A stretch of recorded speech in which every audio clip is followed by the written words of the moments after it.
ದಲ್ಲಿನೋ ಇನ್ನು ಕಾನ್ಫರೆನ್ಸ್ಲಿನೋ ಆನ್ಲೈನ್ನೋ ಕೇಳ್ತಾ ಇರುವಂಥ ಸಹೋದರ ಸಹೋದರಿಯಾಗಿ ನಮ್ಮ ಎಲ್ಲರನ್ನೂ ಒಟ್ಟುಗೂಡಿಸಿ ನಮ್ಮ ಯೆಹೋವ ತಂದೆ ದೇವರು ಆತನ ವಾಕ್ಯಗಳನ್ನು ಹೇಳಕ್ಕೋ ಕೇಳಕ್ಕೋ ಒಂದು ಅವಕಾಶ ಕೊಟ್ಟಿರುವ ಆತನೊಬ್ಬರಿಗೆ ಆತನ ಮಗನ ಮುಖಾಂತರವಾಗಿ ತುತಿ ಸ್ತೋತ್ರ ಹೇಳುತ್ತಾ ನಿಮ್ಮೆಲ್ಲರಿಗೂ ನನ್ನ ಪ್ರೀತಿಯ ವಂದನೆಗಳನ್ನು ನಾನು ಸಲ್ಲಿಸ್ಕೊಂತ ಇದ್ದೀನಿ. ನಾವು ಇದರಿಂದ ಪಾಠಕ್ಕೋಸ್ಕರ ಆರಿಸ್ಕೊಂಡಿರುವಂಥ ವೇದವಾಕ್ಯ ಎಬ್ರಿಯರು 13ನೇ ಅಧ್ಯಾಯ 10ನೇ ವಚನ. ನಮಗೊಂದು ಯಜ್ಞವೇದಿ ಉಂಟು, ನಮಗೊಂದು ಯಜ್ಞವೇದಿ ಉಂಟು, ಈ ವೇದಿಯ ಪದಾರ್ಥಗಳನ್ನು ಹ. ತಿನ್ನುವುದಕ್ಕೆ ಹ್ಮ್. ಯಹೂದ್ಯರ ಗುಡಾರದಲ್ಲಿ ಸೇವೆಯನ್ನು ನಡೆಸುವವರಿಗೆ ಹ್ಮ್. ಹಕ್ಕಿಲ್ಲ. ನೋಡಿ ಪ್ರೀತಿಯ ಸಹೋದರರೇ, ಇಲ್ಲಿ ಏನ್ ಹೇಳ್ತಾ ಅಂದ್ರೆ ಇದು ಎಬ್ರಿಯರಿಗೆ ಎಬ್ರಿಯದಲ್ಲಿರುವಂತ ಒಂದು ಭಕ್ತನ ಏನ್ ಮಾಡಿದ್ರೆ ಬರಿತಾ ಇದಾರೆ ಎಬ್ರಿಯರ್ ಜನರಿಗೆ. ಸರಿನಾ? ಈ ಎಬ್ರಿಯರ್ ಜನರು ಯಾರಂತ ನೋಡ್ತೀವಿ? ಆಬ್ರಹಾಮಿಂದ ಬಂತಿರುವಂತ ಜನರು ಇವರಿಗೆ.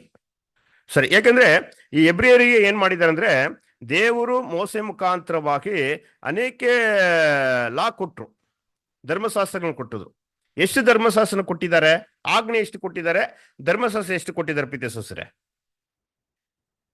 10 ಆಜ್ಞೆ ಇಲ್ವಾ? ಅದು ಎಲ್ಲರೂ ಹೇಳ್ಬಿಡ್ತಾರೆ. 613 ಇಲ್ವಾ? 613 ಧರ್ಮಶಾಸ್ತ್ರವನ್ನು ಏನ್ ಮಾಡಿದರೆ ಕೊಟ್ಟಿದ್ದಾರೆ ಅಂತ ನೋಡ್ತೀವಿ. ಸರಿನಾ? ಸರಿ, ಅದು ಯಾರಿಗೆ? ಯೆಹೂದ್ಯರಿಗೆ, ಇಸ್ರೇಲ್ ಜನರಿಗೆ.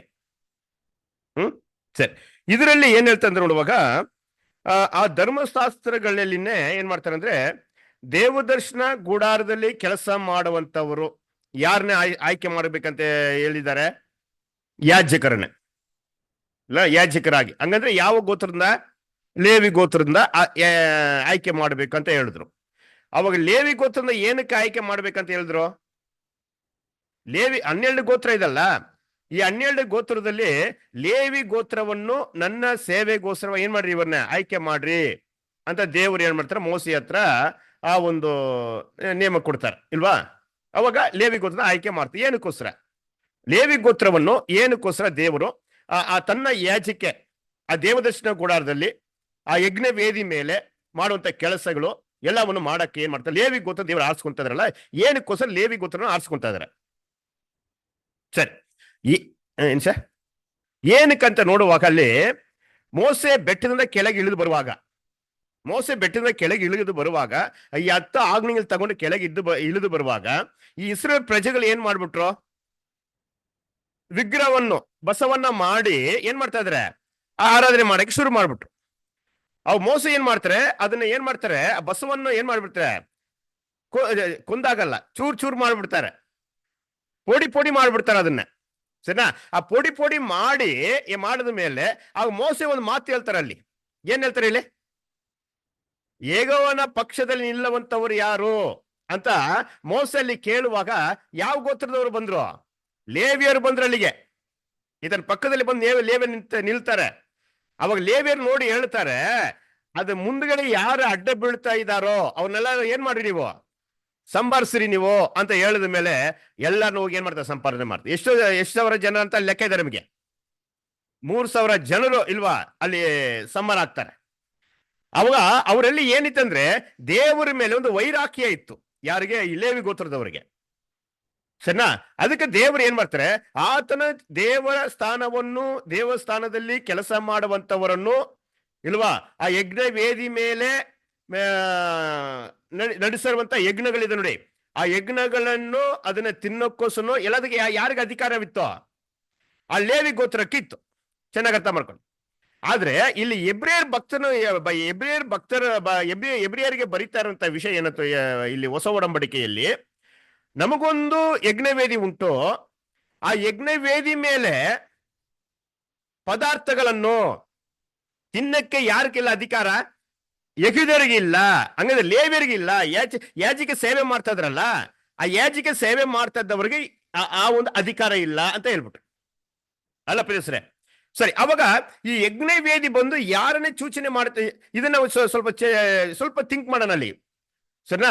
ಈ ಯಜ್ಞವೇದಿನ ಯಾರನ್ನ ಸೂಚನೆ ಮಾಡುತ್ತೆ ಅಂತ ನೋಡ್ತೀವಿ? ನಮ್ಮ ಕ್ರಿಸ್ತನನ್ನು ಸೂಚನೆ ಮಾಡುತ್ತೆ. ಸರಿನಾ? ನಮ್ಮ ಕ್ರಿಸ್ತನನ್ನು ಸೂಚನೆ ಮಾಡ್ತಾ ಇದೆ. ಅವಾಗ ಆ ಯಜ್ಞ ವೇದಿ ಮೇಲೆ ಇರುವಂತ ಪದಾರ್ಥ ಏನು? ಎಬ್ರಿಯರ್ ಭಕ್ತನಿಗೆ ಬರೆಯೋದು ನಮಗೊಂದು ಯಜ್ಞ ವೇದಿ, ಆ ಯಜ್ಞ ವೇದಿ ಬಂದು ನಮ್ಮ ಕ್ರಿಸ್ತನ ಸೂಚನೆ ಮಾಡುತ್ತೆ. ಅವಾಗ ಯಜ್ಞ ವೇದಿ ಮೇಲೆ ಇರುವಂತ ಪದಾರ್ಥ ಅಂದ್ರೆ ಏನು? ಕ್ರಿಸ್ತನ ದೇಹವನ್ನು.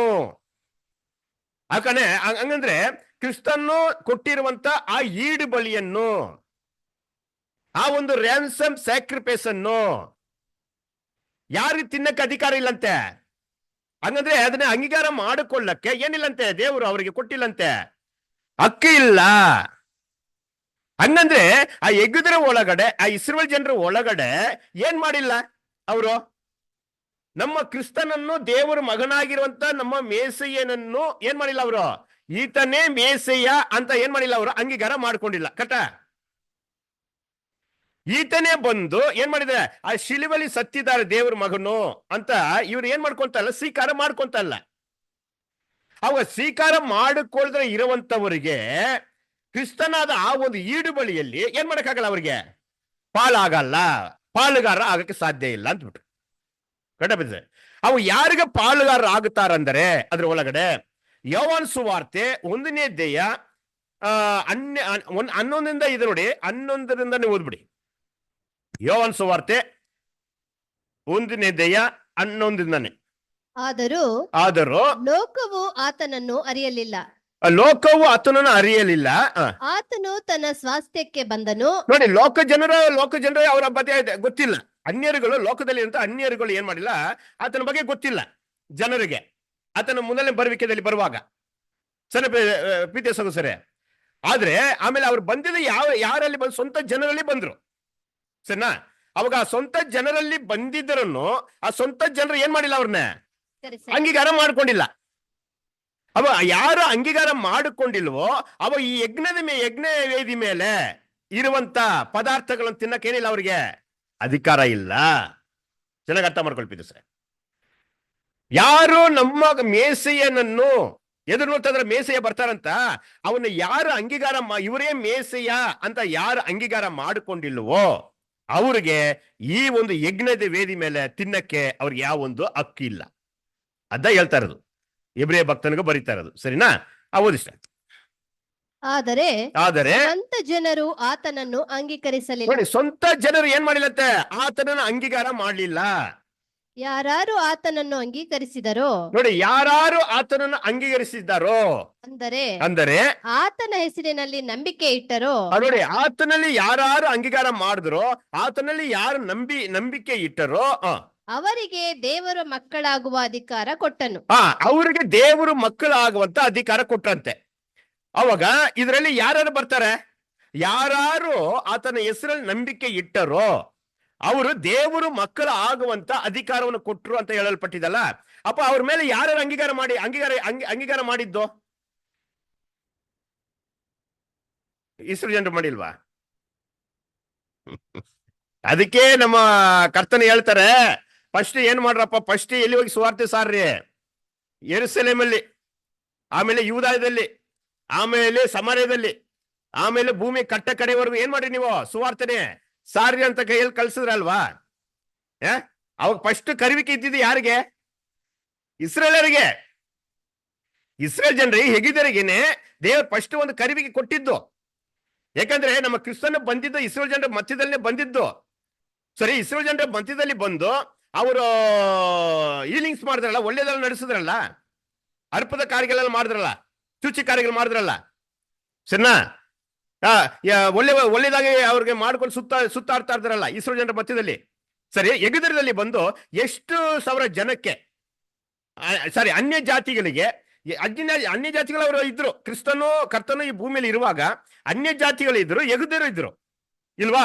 ಯೆಗೂದ್ಯರ ಮಧ್ಯೆ ಸುವಾರ್ತೆ ಸಾರ್ತಾ ಇದ್ದಾರೆ, ಏನು ಹೀಲಿಂಗ್ಸ್ ಮಾಡ್ತಾ ಇದ್ರೆ, ಅವ್ರು ಒಳ್ಳೇದು ನಡೀತಾ ಬೋಧನೆ ಮಾಡ್ತಾ ಇದ್ರೆ ಅವ್ರ ಮಧ್ಯದಲ್ಲಿ. ಸರಿನಾ? ಅನ್ಯರುಗಳಿದ್ರು. ಅವಾಗ ಅನ್ಯರುಗಳಿಗೆ ಎಷ್ಟು ಜನಕ್ಕೆ ಒಳ್ಳೇದು ಮಾಡಿದ್ದಾರೆ? ಎಷ್ಟು ಜನಕ್ಕೆ ಬಂದು ಒಳ್ಳೇದು ಮಾಡಿದ್ದಾರೆ ನಮ್ಮ ಕರ್ತನು ಈ ಭೂಮಿಲಿ ಇರುವಾಗ? ಏನು ಸರ್? ಅನ್ಯ ಜಾತಿಗಳಿಗೆ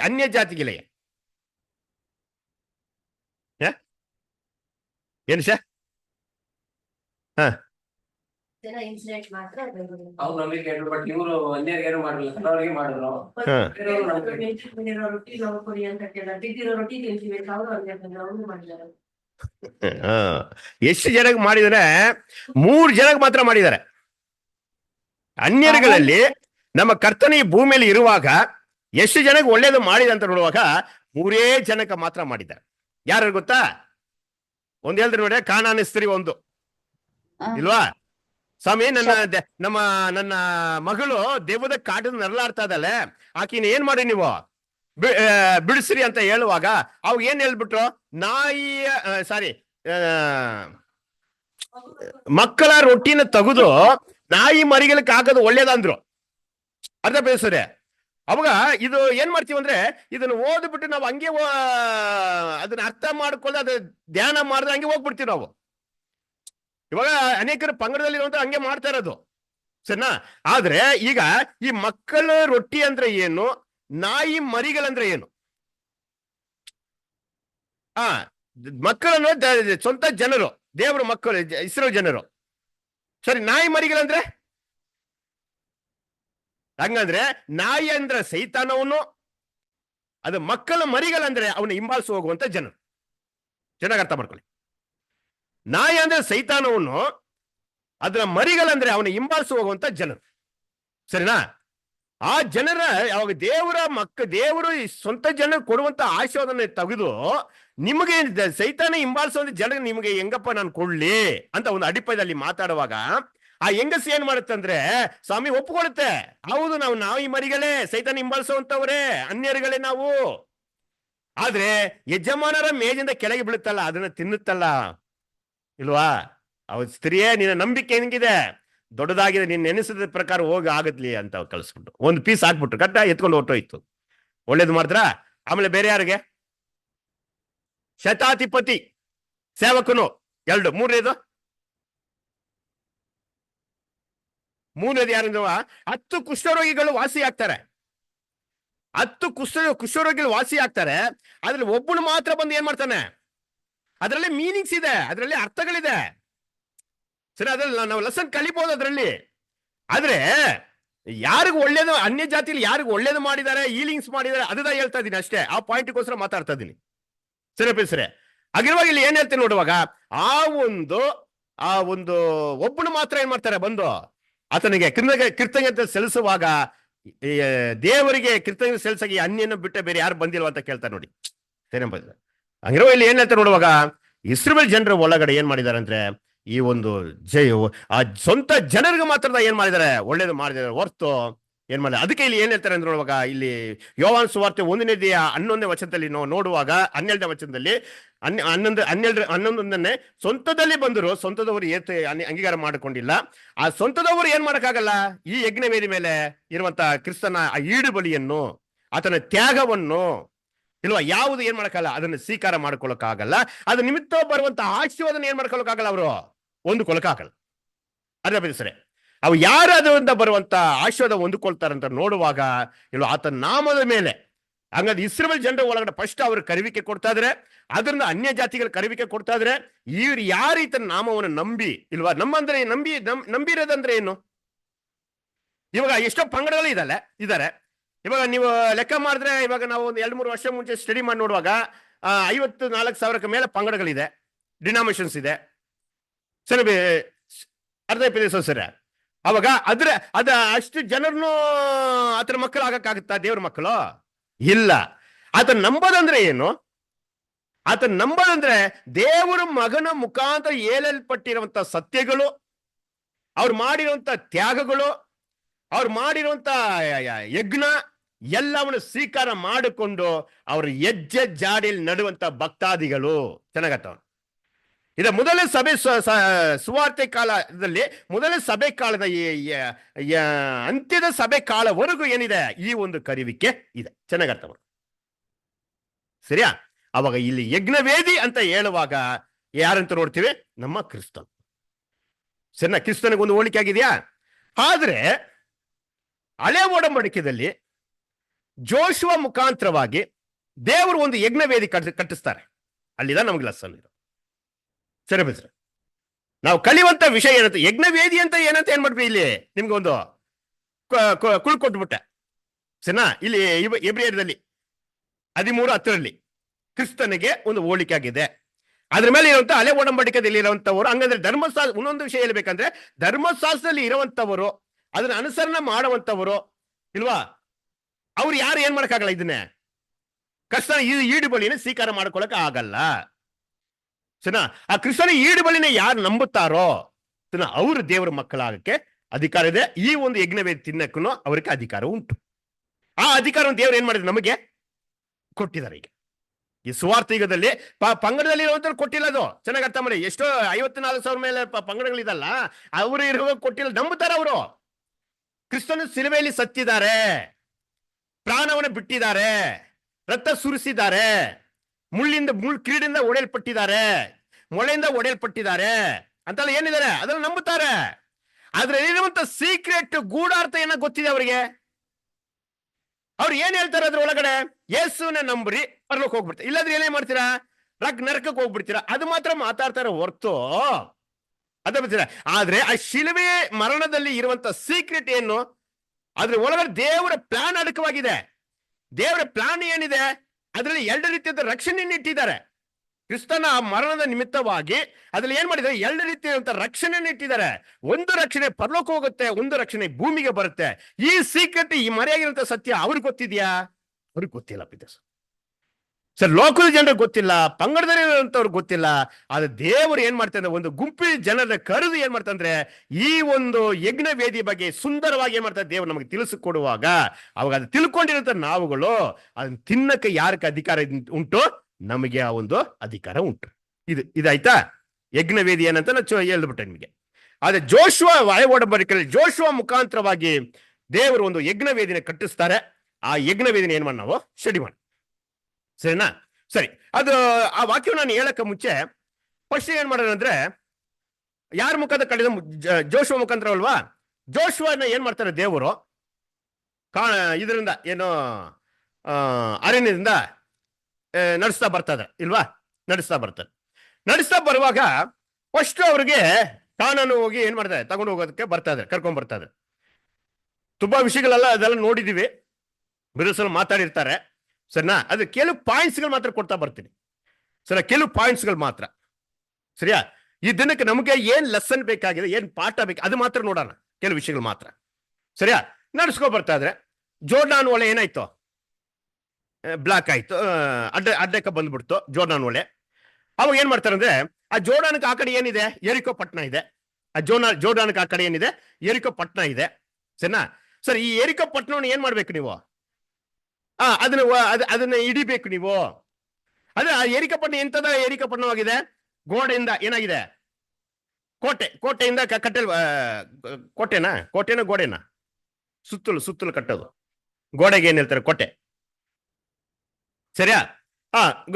ಕೋಟೆ ಏನ್ ಮಾಡಿದೆ, ಕಟ್ಟಿದ್ದಾರೆ ಸರಿನಾ. ಆ ಎರಿಕೋ ಪಟ್ಟಣ, ಇದೆಲ್ಲ ತುಂಬಾ ವಿಷಯಗಳು ನೋಡಿರ್ತೀರಾ, ಬೆದರ್ ಮಾತಾಡಿರ್ತಾರೆ ಸರಿಯಾ. ಆದ್ರೆ ಅದನ್ನ ಏನ್ ಮಾಡ್ಬಿಟ್ರು, ಆ ಎರಿಕವನ್ನ ಬೀಳಿಸ್ಬಿಟ್ರು. ಅಲ್ಲಿ ಒಂದು ಪಾಯಿಂಟ್ ಮಾತ್ರ ನಾನು ಹೇಳಕ್ಕೆ ಇಷ್ಟಪಡ್ತೀನಿ. ಆ ಎರಿಕೋ ಪಟ್ಟಣ ತುಂಬಾ ವಿಷಯಗಳಿರುತ್ತೆ, ಒಂದೇ ಒಂದು ಪಾಯಿಂಟ್ ಮಾತ್ರ ಹೇಳ್ಕ ಇಷ್ಟಪಡ್ತೀನಿ ನೋಡಿ. ಆ ಎರಿಕೋ ಪಟ್ಟಣ ಬಂದು ಏನ ಸೂಚನೆ ಮಾಡುತ್ತೆ ಅಂತ ನೋಡ್ತೀವಿ. ಆ ಎರಿಕೋ ಪಟ್ಟಣ ಇದಲ್ಲ, ಎರಿಕೋ ಪಟ್ಟಣ ಸಿಟಿ ಇದಲ್ಲ, ಎರಿಕೋ ಸಿಟಿ ಇದಲ್ವಾ, ಜೆರಿಕೋ ಸಿಟಿ. ಆ ಸಿಟಿ ಬಂದು ಏನ್ ಸೂಚನೆ ಮಾಡುತ್ತೆ ಅಂತ ನೋಡ್ತೀವಿ. ಅದನ್ನ ಈ ಲೋಕ ಸರಿನಾ, ಈ ಲೋಕ ಸರಿ. ಆ ಇಡೀ ಸಿಟಿ ಬಂದು ಈ ಲೋಕಕ್ಕೆ ಒಂದು ಛಾಯೆ ಆಗಿದೆ, ಸೂಚನೆಯಾಗಿದೆ. ಆದ್ರೆ ಅದು ಇದು ಏನಿದೆ ಸುತ್ತಲೂ ಗೋಡೆ ಇದಲ್ಲ, ಆ ಗೋಡೆ ಒಳಗೆ ರಾಗ ಬಿದ್ದಲಲ್ಲ, ಆ ಗೋಡೆ ಒಳಗಡೆ ಇದ್ರ, ಗೋಡೆ ಮೇಲೆ ಇದ್ರ, ರಾಗಗಳು ಮೇಲೆ ಇದ್ರ ಹೆಂಗ ಸರಿ, ನೀವು ಆಮೇಲೆ ಓದ್ಕೊಳ್ಳಿ ಸರಿಯಾ. ಈಗ ಫಸ್ಟ್ ಗೋಡೆ ಮಾತ್ರ ಹೇಳ್ಬಿಡ್ತೀನಿ, ರಾಗ ಬಿಟ್ಬಿಡ್ತೀನಿ. ಈಗ ಅವ್ರು ಎಲ್ಲಿದ್ದಾರೆ ಏನಂತ ಆಮೇಲೆ ಸ್ಟಡಿ ಮಾಡಿ ಓದಿ ಆ ವಾಕ್ಯವನ್ನು ಎಲ್ಲಿದ್ದಾರೆ ಅಂತ ಸರಿಯಾ. ಆಮೇಲೆ ಏನ್ ಮಾಡಿದೆ ಅಂದ್ರೆ, ಅಲ್ಲಿ ಈ ಗೋಡೆ ಬಂದು ಏನಾಗಿದೆ, ಸುತ್ತಲಿದೆ ಸರಿಯಾ. ಅವಾಗ ಒಂದೇ ಒಂದು ಪಾಯಿಂಟ್ ಮಾತ್ರ ಹೇಳ್ತೀನಿ ಅಂತ ಹೇಳ್ದಲ್ಲಿ. ಅವಾಗ ಎರಿಕೋ ಬಂದು ಈ ಯಾವುದು ಈ ಲೋಕಕ್ಕೆ ಹೋಲಿಕೆ ಆಗಿದಂದ್ರೆ ಆ ಗೋಡೆ ಒಂದು ಯಾವ್ದಕ್ಕೊಂದು ಹೋಲಿಕೆ ಆಗಿರ್ಬೇಕಲ್ಲ. ಚೆನ್ನಾಗಿ ಅರ್ಥ ಮಾಡ್ಕೊಳ್ಳಿ. ಆ ಗೋಡೆ ಒಳಗಡೆ ಹೋದ ಎರಿಕೋ ಇದೆ ಅದ ಬೇಸರೆ, ಆ ಗೋಡೆ ಒಳಗಡೆ ಎರಿಕೋ ಇರೋದು. ಅವಾಗ ಈ ಗೋಡೆ ಏನೋ ಒಂದು ಹೋಲಿಕೆ ಆಗಿರ್ಬೇಕಲ್ಲ. ಈ ಗೋಡೆ, ಆ ಗೋಡೆನ ಬೀಳಿಸಿದ್ರ ಎರಿಕೋನ ಹಿಡಿಯಕ್ಕಾಗತ್ತೆ. ಆ ಗೋಡೆನ ಬೀಳಿಸಿಲ್ಲ ಅಂದ್ರೆ ಎರಿಕೋನ ಏನ್ ಮಾಡಕ್ಕಾಗಲ್ಲ, ಹಿಡಿಯಕ್ಕಾಗಲ್ಲ. ಸರಿನಾ? ಹಾಗಾದ್ರೆ ಈ ಗೋಡೆ ಏನ್ ಸೂಚನೆ ಮಾಡುತ್ತೆ ಅಂತ ನೋಡುವಾಗ ಪ್ರೀತಿಯ ಸಹೋದರರೇ, ಈ ಲೋಕದಲ್ಲಿ ಎಷ್ಟು ಒಂದು ಸಿಸ್ಟಮ್ಗಳಿದೆ, 4 ಸಿಸ್ಟಮ್ಗಳಿದೆ ನೋಡಿ. ಈ ಗೋಡೆ ಏನ್ ಸೂಚನೆ ಮಾಡುತ್ತಂದ್ರೆ ಈ ಲೋಕದ ಒಳಗೆ ಸೈತಾನು ಏನ್ ಮಾಡಿದಾನಂದ್ರೆ 4 ಸಿಸ್ಟಮ್ ಹಾಕಿ ಏನ್ ಮಾಡಿದಾನೆ, ಅವನು ಬ್ಲಾಕ್ ಮಾಡಿದಾನೆ. ಅರ್ಥ ಮಾಡ್ಕೊಳ್ಳಿ ಪ್ರೀತಿಯ ಸಹೋದರರೇ. ಆ 4 ಸಿಸ್ಟಮ್ ಒಳಗಡೆದ ಈ ಗೋಡೆ ಒಳಗೆ ಎರಿಕೋ ಇರೋ ರೀತಿಯಲ್ಲಿ ಸೈತಾನ ಹಾಕಿರುವಂತ ಈ 4 ಸಿಸ್ಟಮ್ ಒಳಗಡೆದ ಈ ಲೋಕ ಇರೋದು. ಅದೇ ಬೇಸರೆ. ಹಾಗಾದ್ರೆ ದೇವರು ಏನ್ ಮಾಡ್ತಾರೆ ಅಂದ್ರೆ ಆ ಜೋಶುವ ಸಂಗಡ ಇರುವಂತ ಯಾಜಕರು ಪ್ರಜೆಗಳು ಸೇರಿ ಏನ್ ಮಾಡಿ ತುತ್ತೂರ್ನೆ ಊದಿ ಏನ್ ಮಾಡಿದಾರೆ. ಆಕ್ಚುಲಿ ಅದು ತುತ್ತಿರ ಊದಿ ಓಡಿದ್ರು ಅದು ಸ್ವಲ್ಪ ಅಲ್ಲಿ ಥಿಂಕ್ ಮಾಡ್ಬೇಕು. ಇವಾಗೆಲ್ಲ ಟೈಮ್ ಇರಲ್ಲ, ನಾವು ಬೇರೆ ವಿಷಯಕ್ಕೆ ಹೋಗ್ಬೇಕು. ಸರಿಯಾ? ಅಲ್ಲಿ ಏನ್ ಮಾಡ್ತಾರೆ, ತುತ್ತಿರು ಊದ್ರಪ್ಪ ಅವಾಗ ಏನಾಗುತ್ತೆ, ಅದು ಬಿದ್ದೋಗುತ್ತೆ ಅಂತ ಹೇಳ್ತಾರೆ. ಸರಿನಾ? ಸರಿ. ಅವಾಗ ಅದು ಬೀಳ್ಸೋದಂದ್ರೆ ಏನು, ಬೀಳಿಸಬೇಕು. ಆ ಗೋಡೆನ ಬೀಳಿಸ್ಬೇಕು. ಯಾರು ಬೀಳಿಸ್ಬೇಕು ಅದನ್ನೇ? ಜೋಶುವ, ಆಮೇಲೆ ಯಾಜಕರು, ಇದ್ದ ಸೈನಿಕರು. ಚೆನ್ನಾಗಿ ಅರ್ಥ ಮಾಡಿ. ಇವ್ರು ಏನ್ ಮಾಡ್ಬೇಕು, ಇವ್ರು ಸೇರಿ ಏನ್ ಮಾಡ್ತಾರೆ, ಅದನ್ನ ಸುತ್ತಕೊಂಡು ಬಂದು ಬೀಳಿಸ್ತಾರೆ ಅದನ್ನ. ಸರಿಯಾ? ಹಂಗಿರುವಾಗ ಇಲ್ಲಿ ಜೋಶುವ ಯಾರಿಗೆ ನಮಗೆ ಛಾಯಾಗಿ ಬರ್ತಾರೆ? ಯೆಹೋಶುವನಿಗೆ. ಆ ಯಾಜಕರು ಚರ್ಚು ಇಲ್ವಾ, ಅದ್ರ ಜೊತೆಲಿ ಇದ್ರಲ್ಲ ಜನರು ಗುಂಪು ಇಲ್ಲ, ಇವರೆಲ್ಲ ಸೇರಿದ ಮೇಲೆ ಏನ್ ಮಾಡ್ಬೇಕಂತೆ, ಯಾವುದನ್ನೇ? ಕೋಟೆಯನ್ನು, ಈ ಗೋಡೆಯನ್ನು. ಹಂಗಂದ್ರೆ ಸೈತಾನ ಹಾಕಿರುವಂತ ಈ 4 ಸಿಸ್ಟಮ್ ಏನ್ ಮಾಡ್ಬೇಕು, ಬೀಳಿಸ್ಬೇಕು. ಅರ್ಥ ಬಿಡಿಸ? ಸರಿ, ಇದನ್ನ ಬೀಳಿಸ್ಬಿಟ್ರು. ಈ ಒಂದೇ ಪಾಯಿಂಟ್ ಮಾತ್ರ ಹೇಳ್ತಾ ಇರೋದು ಅಷ್ಟೇ. ಸರಿಯಾ? ಬೀಳಿಸ್ಬೇಕು. ಇದು ಒಂದಾಯ್ತು, ಬೀಳಿಸ್ಬಿಟ್ರು. ಅಲ್ಲಿ ಲಿಟ್ರಲ್ ಆಗಿ ಏನ್ ಮಾಡ್ಬಿಟ್ರು, ಯೆಹೋಶುವವನ್ನು ಆಮೇಲೆ ಆ ಪ್ರಜೆಗಳು ಏನ್ ಮಾಡಿದ್ರು, ಎಲ್ಲ ಸೇರಿ ಬೀಳಿಸಿದ್ರು. ಇದಾಯ್ತಾ ಒಂದು? ಸರಿ. ನೆಕ್ಸ್ಟ್ ಪಾಯಿಂಟ್, ನೆಕ್ಸ್ಟ್ ವಿಷಯ ಎಲ್ಲಿ ನೋಡಿ. ನೆಕ್ಸ್ಟ್ ಎಲ್ಲಿ ಯಾವ್ದನ್ನ ಹಿಡಿಯಕ್ಕೆ ಹೋಗ್ತಾ ಇದಾರೆ? ಆಯಿ ಪಟ್ಟಣ ಹಿಡಿಯಕ್ಕೆ ಹೋಗ್ತಾ ಇದಾರೆ. ಕಳಬೇಸ್ರೆ. ಈ ಆಯಿ ಪಟ್ಟಣನ್ನ ಹಿಡಿಯಕ್ಕೆ ಹೋಗುವಾಗ ಅಲ್ಲಿ ಈ ಇದ್ದ ಪುರುಷರು ಒಂದು ವಿಷಯ ಮಾತಾಡ್ಕೊಂತಾರೆ. ಏನಂದ್ರೆ, ಇವಾಗ ಆಯಿ ಪಟ್ಟಣವನ್ನು ಹಿಡಿಬೇಕು, ನಾವೇನು ಎಲ್ಲಾ ಜನರು ಹೋಗುವಂತ ಅವಶ್ಯಕತೆ ಇಲ್ಲ. ಎಲ್ಲಾ ಜನರು ಏನ್ ಮಾಡ್ಬೇಡ, ಹೋಗೋದು ಬೇಕಾಗಿಲ್ಲ. ನಾವು 2,000 ಇಲ್ಲ 3,000 ಜನರು ಹೋದ್ರೆ ಸಾಕು. ಯಾಕಂದ್ರೆ ಅದು ಚಿಕ್ಕ ಪಟ್ಟಣವಾಗಿದೆ, ಅದು ಚಿಕ್ಕ ದೇಶವಾಗಿದೆ, ಅದು ಚಿಕ್ಕ ಪಟ್ಟಣ, ಅದು ಚಿಕ್ಕ ದೇಶ ಪಟ್ಟಣವಾಗಿರುವಂತದ್ದು ಏನ್ ಮಾಡ್ಬೋದು, ನಾವು ಈಸಿಯಾಗಿ ಹಿಡಿದು ಬಿಡ್ಬೋದು ಅದನ್ನೇ ಅಂತ ಯಾವ ಒಂದು ಉದ್ದೇಶದಲ್ಲಿ ಹೇಳ್ತಾ ಇದ್ರೆ ನೋಡಿದ್ರೆ, ಎರಿಕೋ ಪಟ್ಟಣ ದೊಡ್ಡದು, ಇದನ್ನೇ ಬೀಳಿಸಿದೀವ ಅಂದ್ರೆ, ಇದನ್ನೇ ಹಿಡಿದಿದೀವಂದ್ರೆ ಸರಿ ಬಿಸ್ರೆ. ಆದ್ರೆ ಈ ಚಿಕ್ಕ ಪಟ್ಟಣವನ್ನು ಏನ್ ಮಾಡಕ್ಕಾಗತ್ತೆ, ಎಲ್ಲಾ ಜನರು ಹೋಗ್ಬೇಕಂತ ಅವಶ್ಯಕತೆ ಇಲ್ಲ. ನಾವು 2,000-3,000 ಜನರು ಹೋಗಿ ಅದು ಈಸಿಯಾಗಿ ನಾವು ಹಿಡಿದು ಬಿಡ್ಬೋದು ಅಂತ ಹೇಳ್ತಾರೆ. ಸರಿನಾ? ಹಂಗ ಹೇಳ್ಬಿಟ್ಟು ಏನ್ ಮಾಡ್ತಾರೆ ಅಂದ್ರೆ, ಇವ್ರು ಹೋಗ್ತಾರೆ. ಇವ್ರು ಹೋದ ತಕ್ಷಣ ಆ ಹಾಯಿ ಪಟ್ಟಣದವ್ರು ಏನ್ ಮಾಡ್ತಾರೆ, ಇವ್ರನ್ನ ಏನ್ ಮಾಡ್ತಾರೆ, ಓಡ್ದು ಕಳ್ಸ್ಬಿಡ್ತಾರೆ. ಎಷ್ಟು ಜನ ಸಾಯ್ತಾರಲ್ಲಿ?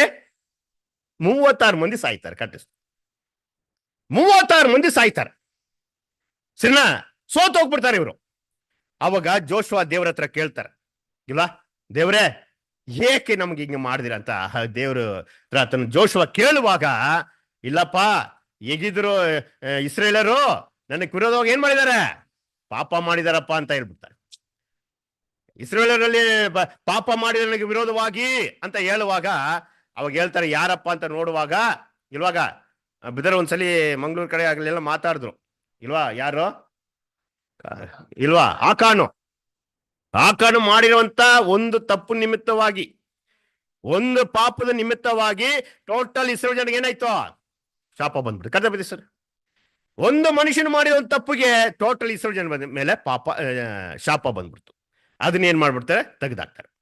ಅದು ತೆಗೆದಾಕ್ರಿ ಅಂತ ಹೇಳಿದ ಮೇಲೆ ಏನ್ ಮಾಡ್ತಾರೆ, ಇಲ್ಲಿ ತೆಗೆದ ಮೇಲೆ ಏನಾಗ್ತಾರೆ, ಇದು ಎಷ್ಟನೇ ಅಧ್ಯಾಯದಲ್ಲಿ 7ನೇ ಅಧ್ಯಾಯದಲ್ಲಿ ನಡೆಯುತ್ತೆ, 6ನೇ ಅಧ್ಯಾಯದಲ್ಲಿ ಎರಿಕೋ ಹಿಡಿತಾರೆ, ಸರಿನಾ?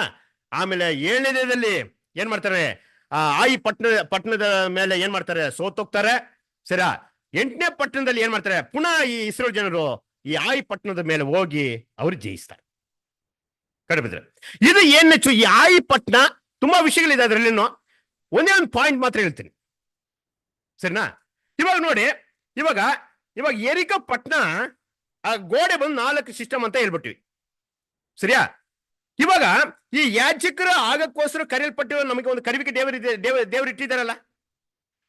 ಜೋಶುವ ಯಾರು ಯಾಜಕರು ಮುಖ್ಯವಾಗಿ, ಸರಿನಾ? ಇವರು ಸೇರ್ಕೊಂಡು ಏನ್ ಮಾಡಿದ್ರಂದ್ರೆ ಇದನ್ನೇ ಗೋಡೆ ಅಂತ ಕೆಳಗೆ ಬೀಳಿಸ್ತಾರಲ್ವಾ.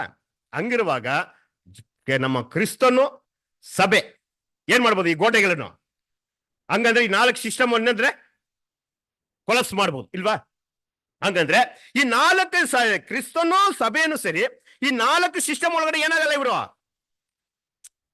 ಇನ್ವಾಲ್ವ್ ಆಗಲ್ಲ, ಅದನ್ನ ಜಯಿಸ್ಬಿಡ್ಬೋದು ನಾವು ಈಸಿಯಾಗಿ.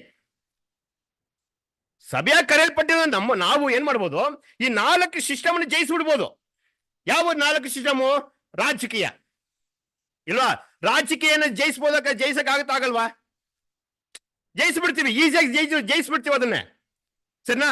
2ನೇದು ಫೈನಾನ್ಸಲ್ ಇಲ್ವಾ? ಫೈನಾನ್ಸಲ್ ಅಂತ ನೋಡುವಾಗ ವಾಕ್ಯಗಳೇನಿದೆ, ನಿನ್ಗೆ ಹಣದ ಆಸೆ ಇಡಬೇಡ್ರಿ, ದ್ರವ್ಯದ ಆಸೆ ಇಡಬೇಡ್ರಿ ನೀವು ಇಲ್ವಾ? ನಿಮ್ಮ ದ್ರವ್ಯನ ಎಲ್ಲಿ ಸೇರಿಸಿಡ್ರಿ, ಇಲ್ಲಲ್ಲಪ್ಪ ಅಲ್ಲಿ ಸೇರಿಸಿರಪ್ಪ ಅಂತ ಹೇಳ್ಬಿಟ್ರು. ಅವು ನಾವ್ ಏನ್ ಮಾಡ್ಬೋದು, ಈ ದ್ರವ್ಯದ ಆಸೆ, ಹಣದ ಆಸೆ, ಫೈನಾನ್ಸಲ್ಲಿ ಆಗಿರುವಂತ ವಿಷಯಗಳನ್ನ ಏನ್ ಮಾಡ್ಬೋದು ನಾವು ಈಸಿಯಾಗಿ, ಅದನ್ನ ಜಯಿಸ್ಬಿಡ್ಬೋದು, ಸರಿನಾ? ಆಮೇಲೆ 3ನೇ ವಿಷಯ ಇಲ್ವಾ, ಸೊಸೈಟಿ, ಸಮುದಾಯನ ಸಾಮಾಜಿಕ ಇಲ್ವಾ? ಈ ಸಾಮಾಜಿಕನ ಏನ್ ಮಾಡ್ಬೋದು ನಾವು ಜಯಿಸಬಹುದು. ಆಮೇಲೆ ಜಾತಿ ಮತಗಳಿದಲ್ಲ, ಇದನ್ನ ಧಾರ್ಮಿಕ, ಇದನ್ನ ಏನ್ ಮಾಡ್ಬೋದು ನಾವು ಜಯಿಸ್ಬೋದು. ಇದು 4 ಸಿಸ್ಟಮ್ ಜಯಿಸ್ಬಿಡ್ಬೋದು ನಾವು ಈಸಿಯಾಗಿ. ಇವಾಗ ಇದ್ರ 4 ನಾವು ಎಂಟರ್ ಆಗಲ್ಲ, ಕರೆಕ್ಟಾ? ಅದು ಜಯಿಸಿದೀವಿ, ಸರಿನಾ? ಆ ಯಾರು ಜಯಿಸಕ್ಕಾಗಲ್ವೋ ಅವ್ರಿಗೂ ಈ ಗೋಡೆಗೆ ಏನಾಗಿಲ್ಲ, ಸಂಬಂಧನೇ ಇಲ್ಲ, ಸರಿ? ಯಾರು ಜಯಿಸ್ತಾರೋ ಏನಾಗ್ತಾರೆ ಅಂದ್ರೆ ಅವ್ರು ಯಾಜಕರಾಗ ಇರ್ತಾರೆ. ಈಸಿಯಾಗಿ ನಾವು ಇದನ್ನ ಜಯಿಸ್ಬಿಡ್ತೀವಿ, ಸರಿನಾ? ಸರಿ, ಈಗ ನೋಡಿ ವಿಷಯ ಏನ್ ಹೇಳ್ತಂದ್ರೆ, ಇದನ್ನ 4 ಸಿಸ್ಟಮ್ ಜಯಿಸ್ಬಿಡ್ತೀವಿ. ಆದ್ರೆ ಆಯಿ ಪಟ್ಟಣ ಏನಿದಂತೆ, ಚಿಕ್ಕ ಪಟ್ಟಣ ಅಂತೆ. ಅವಾಗ ಆಯಿ ಪಟ್ಟಣ ಚಿಕ್ಕ ಪಟ್ಟಣ ಅಂದ್ರೆ ಇದು ಏನೇ ಸೂಚನೆ ಮಾಡುತ್ತೆ ನಮಗೆ?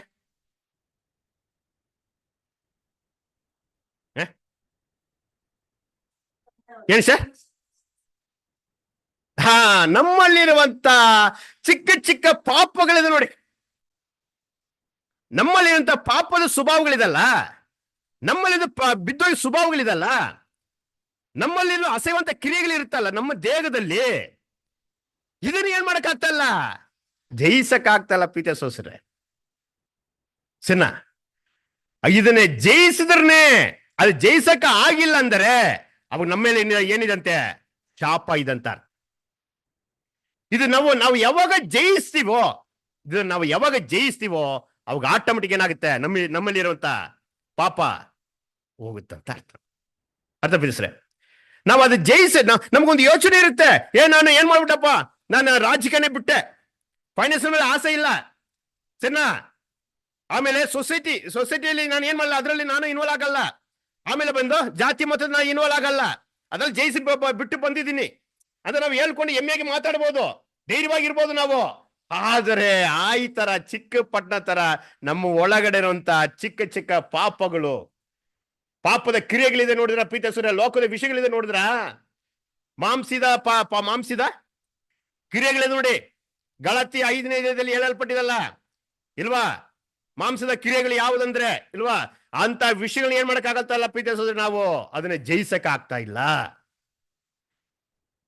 ನಾವು ಯಾವಾಗ ಜಯಿಸಿದ್ರೆ ಹೋಗ್ತೀವೋ ಅದನ್ನೇ, ಹಂಗಂದ್ರೆ ಯಾವಾಗ ಅದನ್ನ ಬಿಡಿದ್ರೆ ಹೋಗ್ತೀವೋ. ಬೇರೆ ಸತ್ಯ ಮಾತ್ರ ತಿಳ್ಕೊಂಡ ದೊಡ್ಡದಲ್ಲ ಪ್ರೀತಿಯ ಸೋಸರೇ. ದೇವ್ರು ಸುಂದರವಾಗಿ ನಾವು ದೇವ್ರ ಯೋಜನೆ ತಿಳಿಸ್ಕೊಟ್ಟಿದ್ದಾರೆ. ದೇವರು ಯಾರು, ದೇವ್ರ ಮಗನು ಯಾರು, ಪವಿತ್ರಾತ್ಮನೆಂದು, ಪರಲೋಕ ರಕ್ಷಣೆ ಏನು, ಭೂಮಿಯ ರಕ್ಷಣೆ ಏನು, ಇಲ್ವಾ? ಎಲ್ಲ ದೇವರಿಂದ ಅಮೂಲ್ಯವಾಗಿರುವಂತಹ ಸತ್ಯ ವಾಕ್ಯ ದೇವರು ನಮಗೆ ತಿಳಿಸಿಕೊಟ್ಟದ ಮೇಲೆ ಚಲೋ ಈ 4 ಸಿಸ್ಟಮ್ ಕೊಟ್ಟಿದ್ದಾರೆ. ಆಮೇಲೆ ನಮ್ಮಲ್ಲಿರುವಂತಹ ಪಾಪಗಳನ್ನು ಏನ್ ಮಾಡಿದ್ದಾರೆ ತಿಳಿಸಿಕೊಡುವಾಗ ಏನ್ ಮಾಡ್ಬೇಕಂತ ನಾವು ಅದನ್ನ ಜಯಿಸಬೇಕು. ಆದ್ರೆ ನಾವೇನ್ ಮಾಡ್ತೀವಿ? ಅದನ್ನೇ ಬಿಡಕ ಮನಸ್ಸಿದ್ಯಾ? ಬಿಡಕ ಮನಸ್ಸಿಲ್ಲ. ಅದು ಸರಿನಾ? 4 ಬಿಟ್ಬಿಟ್ಟಿದ್ದೀವಿ. ಅದ್ರಲ್ಲಿ ನಿಮ್ಮಲ್ಲಿ 4ರಲ್ಲಿ ಯಾವ್ದ್ರಲ್ಲಿ ಇದ್ದೀರ ಅಂತ ಗೊತ್ತಿಲ್ಲ ನನಗೆ. ನಾನು ಏನ್ ಯೋಚನೆ ಮಾಡಿ ಎಲ್ಲ ಬಿಟ್ಟಿರ್ತೀನಿ, 4 ಸಿಸ್ಟಮ್ ಬಿಟ್ಟಿರ್ತೀನಿ ಅಂತ ನಾನು ಯೋಚನೆ ಮಾಡ್ತೀನಿ. ಸರಿನಾ? ಸತ್ಯವನ್ನು ಕೇಳೋ ಈ 4 ಸಿಸ್ಟಮ್ ಅಲ್ಲಿ ಹೋಗಲ್ಲ ಅಂತ ನನಗೆ ಗೊತ್ತಿದೆ. ಇಲ್ವಾ? ಯಾರು ಸತ್ಯ ಕಿವಿ ಕೊಡಲ್ವೋ ಏನ್ ಮಾಡ್ತಾರೆ? 4 ಸಿಸ್ಟಮ್ ಅಲ್ಲಿ ಹೋಗ್ತಾರೆ, ಅದ್ರಲ್ಲಿ ಏನೋ ಸೇರಿರ್ತಾರೆ. ಸರಿನಾ?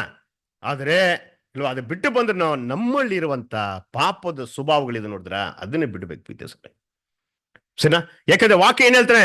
ನಾನು ಶುದ್ಧನಾಗಿರೋ ರೀತಿ ನೀವ್ ಹೆಂಗಿರ್ರಿ, ನೀವು ಶುದ್ಧರಾಗಿರಿ ಅಂತ ಹೇಳಲ್ಪಟ್ಟಿದೆ. ಹಾಗಂದ್ರೆ ದೇವರ ಮೇಲೆ ನಮ್ಮ ಮೇಲೆ ಈ ಪಾಪದ ಶಾಪ ಇರಕೂಡ್ದು.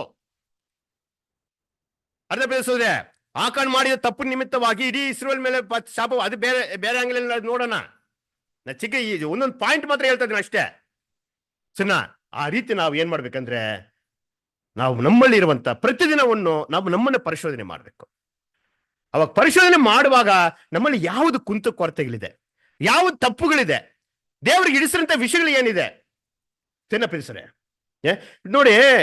ನಮಗೆ ಗೊತ್ತಾಗಲ್ಲ ಇಲ್ವಾ? ಅದು ನಮಗೆ ಒಳ್ಳೇದಂತ ಅನಿಸುತ್ತೆ, ತಪ್ಪನ್ನ ಒಳ್ಳೇದು ಅನಿಸುತ್ತೆ. ಆದರೆ ಇಲ್ವಾ, ದೇವರ ದೃಷ್ಟಿಯಲ್ಲಿ ಹೆಂಗಿರುತ್ತದು ತಪ್ಪಾಗಿರುತ್ತೆ. ಅದು ಅದು ಬೋಧನೆ ವಿಷಯವಾಗಿರ್ಬೇಕು, ಕ್ರಿಯೆ ವಿಷಯವಾಗಿರ್ಬೇಕು.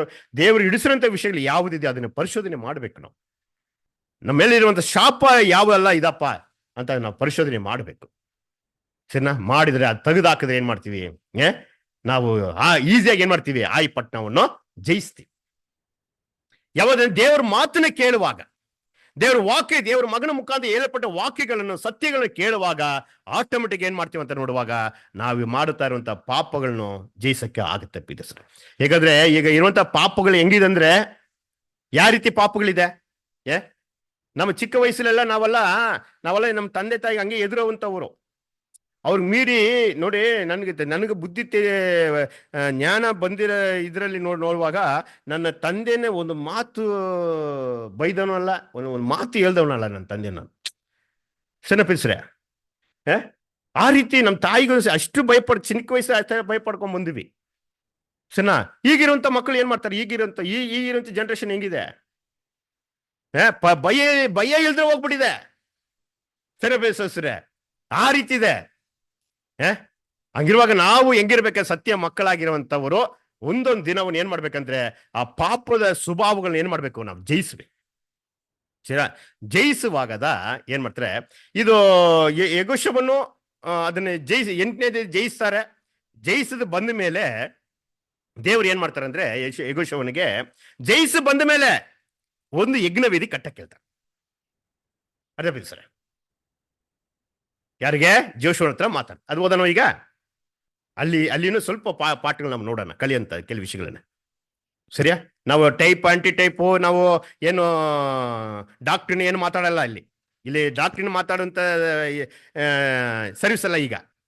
ಈಗ ಮಾತಾಡುವಂತ ಸರ್ವಿಸ್ ಯಾವುದಂತ ನೋಡುವಾಗ ಇಲ್ವಾ, ನಮ್ಮನ್ನು ಸರಿಪಡಿಸಿಕೊಳ್ಳೋ, ನಮ್ಮಲ್ಲಿ ಯಾವ ಒಂದು ಕುಂತು ಕೊರತೆಗಳಿದೆಯೋ ಇಲ್ವಾ, ನಮ್ಮನ್ನು ಯಾವ್ದ್ರಲ್ಲಿ, ಅದಕ್ಕೆ ಪೌಲ್ ಹೇಳ್ತಾರೆ, ಎಲ್ಲಾ ಸಭೆ ಕೂಡಿ ರೂಢಿಯಾಗಿ ಬಿಟ್ಟು ರೀತಿಯಲ್ಲಿ ನೀವೇನ್ ಮಾಡ್ಬೇಡ್ರಿ, ಬಿಡಬೇಡ್ರಿ ಅಂತ ಹೇಳ್ತಾರೆ. ಏಕೆ ಬಿಡಬೇಡ? ಒಂದ್ ಸಭೆ ಕೂಡಿ ಬರುವಾಗ ನಾವು ಏನೋ ಒಂದು ಚಿಕ್ಕ ಚಿಕ್ಕ ಪಾಪಗಳು ಮಾಡಿರ್ತೀವಿ. ತಾಯಿ ತರ ಏನ್ ಮಾಡಿರ್ತೀವಿ? ಚಿಕ್ಕ ಚಿಕ್ಕ ಪಾಪಗಳು ದೇವರು ಇಡಿಸಿದಂತ ವಿಷಯಗಳು ನಡೆಸಿರ್ತೀವಿ, ಜೀವಿಸಿರ್ತೀವಿ. ಅದನ್ನ ಏನ್ ಮಾಡ್ಕೋಬಹುದು? ನಾವು ಸರಿಪಡಿಸ್ಕೊಳ್ಳಬಹುದು, ಅದರಲ್ಲಿ ತಿದ್ದುಕೋಬಹುದು, ನಮ್ಮನ್ನ ಅರ್ಥ ಬಿದ್ದರೆ ನಮ್ಮನ್ನ ಶುದ್ಧೀಕರಣ ಮಾಡ್ಕೋಬಹುದು. ದೇವ್ರ ಮಕ್ಕಳಾಗುವಂತ ಆ ಒಂದು ಏನ್ ಮಾಡುವ ಆ ಒಂದು ಯೋಗತ್ಯಕ್ಕೆ ನಾವು ಬರ್ಬೋದು. ಮಕ್ಕಳಾಗುವಂತ ಒಂದು ಲೆವೆಲ್ಗೆ ಏನಾಗ್ಬೋದು? ನಾವು ಬರ್ಬೋದು, ನಮ್ಮನ್ನು ಶುದ್ಧೀಕರಣ ಮಾಡ್ಕೊಂಡ್ ಬರುವಾಗ. ಪ್ರೀತಿಸಿದ್ರೆ ಸರಿನಾ? ಅವಾಗೇನು ಇದು ಮಾಡ್ಕೊಂಡು ಬರುವಾಗ ಏನ್ ಮಾಡ್ತಾರೆ ಅಂತ ನೋಡುವಾಗ, ಇವರು ಯಾರಿಗೆ? ಯೆಹೋಶುವನಿಗೆ ಹೇಳ್ತಾರೆ 8ನೇ ಅಧ್ಯಾಯ 30ನೇ ವಚನ ಓದಿಕೆ. 8:30. ಯೆಹೋವನ ಸೇವಕನಾದ ಮೋಶೆಯು ಇಸ್ರಾಯೇಲರಿಗೆ ಆಜ್ಞಾಪಿಸಿದಂತೆಯೂ ಮೋಶೆಯ ಧರ್ಮಶಾಸ್ತ್ರದಲ್ಲಿ ಬರೆದಿರುವಂತೆಯೂ ಯೆಹೋಶುವನು ಆ ಸಮಯದಲ್ಲಿ ಇಸ್ರಾಯೇಲ್ ದೇವರಾದ ಯೆಹೋವನಿಗೆ ಏಬಾಲ್ ಬೆಟ್ಟದಲ್ಲಿ ಉಳಿ ಮುಂತಾದವುಗಳನ್ನು ಉಪಯೋಗಿಸದೆ ಹ. ಹುಟ್ಟು ಕಲ್ಲುಗಳಿಂದಲೇ ಒಂದು ಯಜ್ಞವೇದಿಯನ್ನು ಕಟ್ಟಿಸಿದನು. ಆ ಏನ್ ಹೇಳ್ತಾರಂತೆ, ಒಂದು ಯಜ್ಞ ವೇದಿ ಯಾವ ರೀತಿ ಕಟ್ಟಿಸಿದ್ರಂತೆ? ಕಲ್ಲಲ್ಲಿ. ಎಂತ ಕಲ್ಲಂತೆ? ಹುಟ್ಟು ಕಲ್ಲುಗಳು. ಏನ್ ಸರ್? ಹುಟ್ಟು ಹುಟ್ಟು ಅಂದ್ರೆ ಹೆಂಗೆ ಇದೆಯೋ ಇಲ್ವಾ? ತಮಿಳ್ ಬೈಬಲ್ இருக்குங்களா? ತಮಿಳ್ ಯಾರನ್ನ ಇದಾರ? ಹೌದು, ಪಡಿ.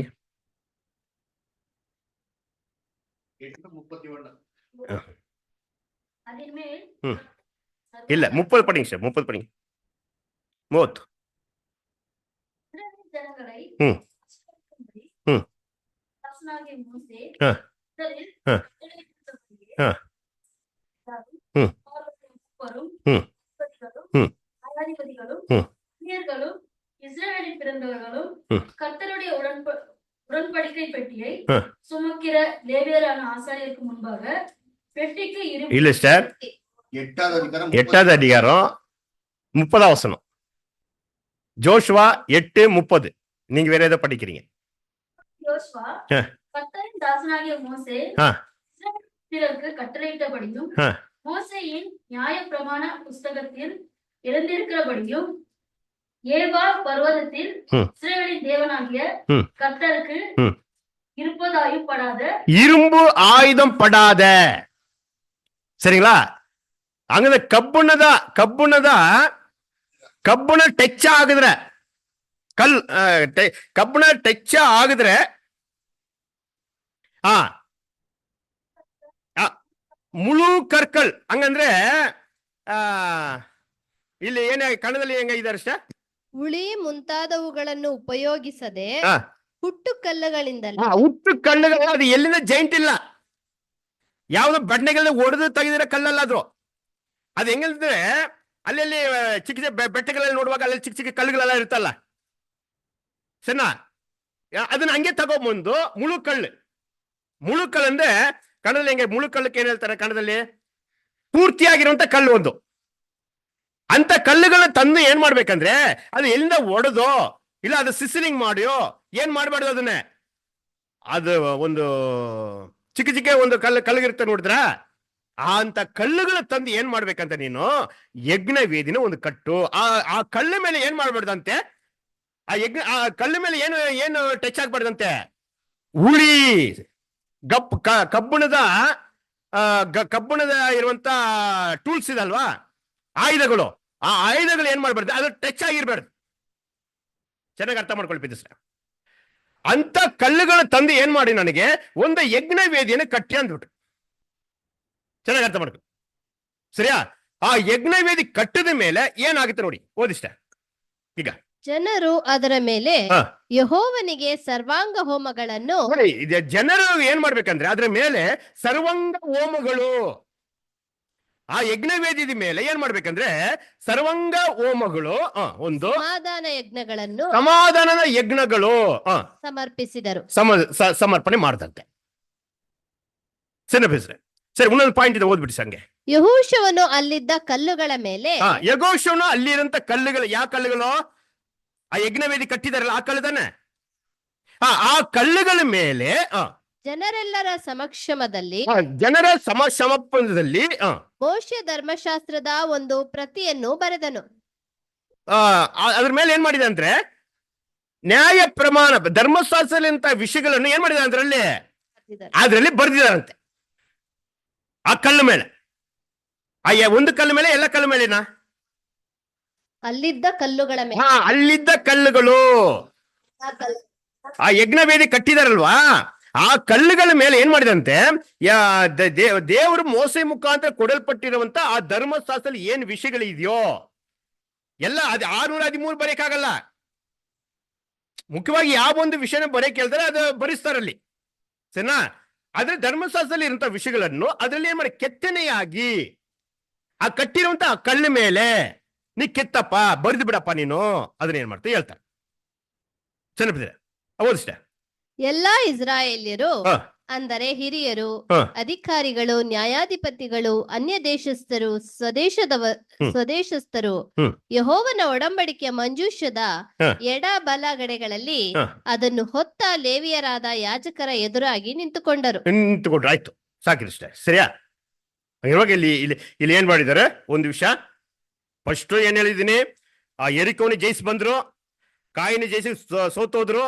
ಆಮೇಲೆ ಮತ್ತೆ ಪುನಃ ಏನ್ ಮಾಡ್ತಾರೆ, ಅವ್ರಿಗಿಂತ ಶಾಪವನ್ನು ತೆಗೆದು ಹಾಕಿದ ಮೇಲೆ ಮತ್ತೆ ಆಯುಧ ಪಟ್ಟಣವನ್ನು ಜಯಿಸ್ತಾರೆ. ಜಯಿಸಿ ಬಂದ ಮೇಲೆ ಏನ್ ಮಾಡ್ತಾರಂತೆ, ಯೆಹೋವನು ದೇವರು ಮೋಶೆಗೆ ಹೇಳ್ತಾರೆ, ಒಂದು ಯಜ್ಞವೇದಿನಿ ಕಟ್ಟಪ್ಪ ಅಂದ್ಬಿಟ್ಟು. ಸರಿನಾ? ಆ ಯಜ್ಞವೇದಿ ಮುಳು ಕಳ್ಳುಗಳು, ಹಂಗಂದ್ರೆ ಪೂರ್ತಿಯಾಗಿರುವಂತ ಕಳ್ಳು ಇಲ್ವಾ? ಆ ಕಳ್ಳನ್ನು ತಂದು ಏನ್ ಮಾಡ್ಬಿಟ್ಟು ಒಂದು ಯಜ್ಞವೇದಿನ ಕಟ್ಟು. ಆ ಯಜ್ಞವೇದಿ ಮೇಲೆ ಏನ್ ಮಾಡ್ಬೇಕಂದ್ರೆ ನೋಗ ಸಮಾಧಾನದ ಸರ್ವಾಂಗ ಹೋಮ, ಸಮಾಧಾನದ ಯಜ್ಞ, ಆಮೇಲೆ ಆ ಕಲ್ಲು ಮೇಲೆ ಏನ್ ಮಾಡಿ ಧರ್ಮಶಾಸ್ತ್ರದಲ್ಲಿ ಇರುವಂತ ವಿಷಯಗಳನ್ನು ಕೆತ್ತು ಬಿಡು, ಬರೆದು ಬಿಡು ಅಂತ ಹೇಳಿ. ಸರಿ ಸರಿ, ಇದು ಏನ್ ಸೂಚನೆ ಮಾಡ್ತಾ ಇದೆ? ಇದು ಬಂದು ಈ ಯಜ್ಞವೇದಿ, ಇಲ್ಲಿ ಹೇಳಲ್ಪಟ್ಟಿರುವಂತ ಈ ಯಜ್ಞವೇದಿ. ನಾವು ಎಬ್ರಿಯಲ್ಲಿ ಬಂದಿದ್ದ ಯಜ್ಞವೇದಿ ಈಗ ಇದಕ್ಕೆ ಏನ್ ಮಾಡಿ ಜೈನ್ ಮಾಡಕ್ಕಾಗತ್ತಾ? ಇಲ್ಲ. ಚೆನ್ನಾಗಿ ಅರ್ಥ ಮಾಡ್ಕೊಳ್ಳಿ. ಆ ಯಜ್ಞವೇದಿ ಯಾರು ಕಟ್ಟಿದ್ದು ಅಲ್ಲಿ? ಆ ಯಜ್ಞವೇದಿ ಯಾರನ್ನ ಸೂಚನೆ ಮಾಡ್ತಾ ಇದೆ? ಕ್ರಿಸ್ತನನ್ನು. ಅವಾಗ ಇಲ್ಲಿ ಕಟ್ಟುವಂತ ಯಜ್ಞವೇದಿ ಯಾರು ಕಟ್ತಾ ಇರೋದು?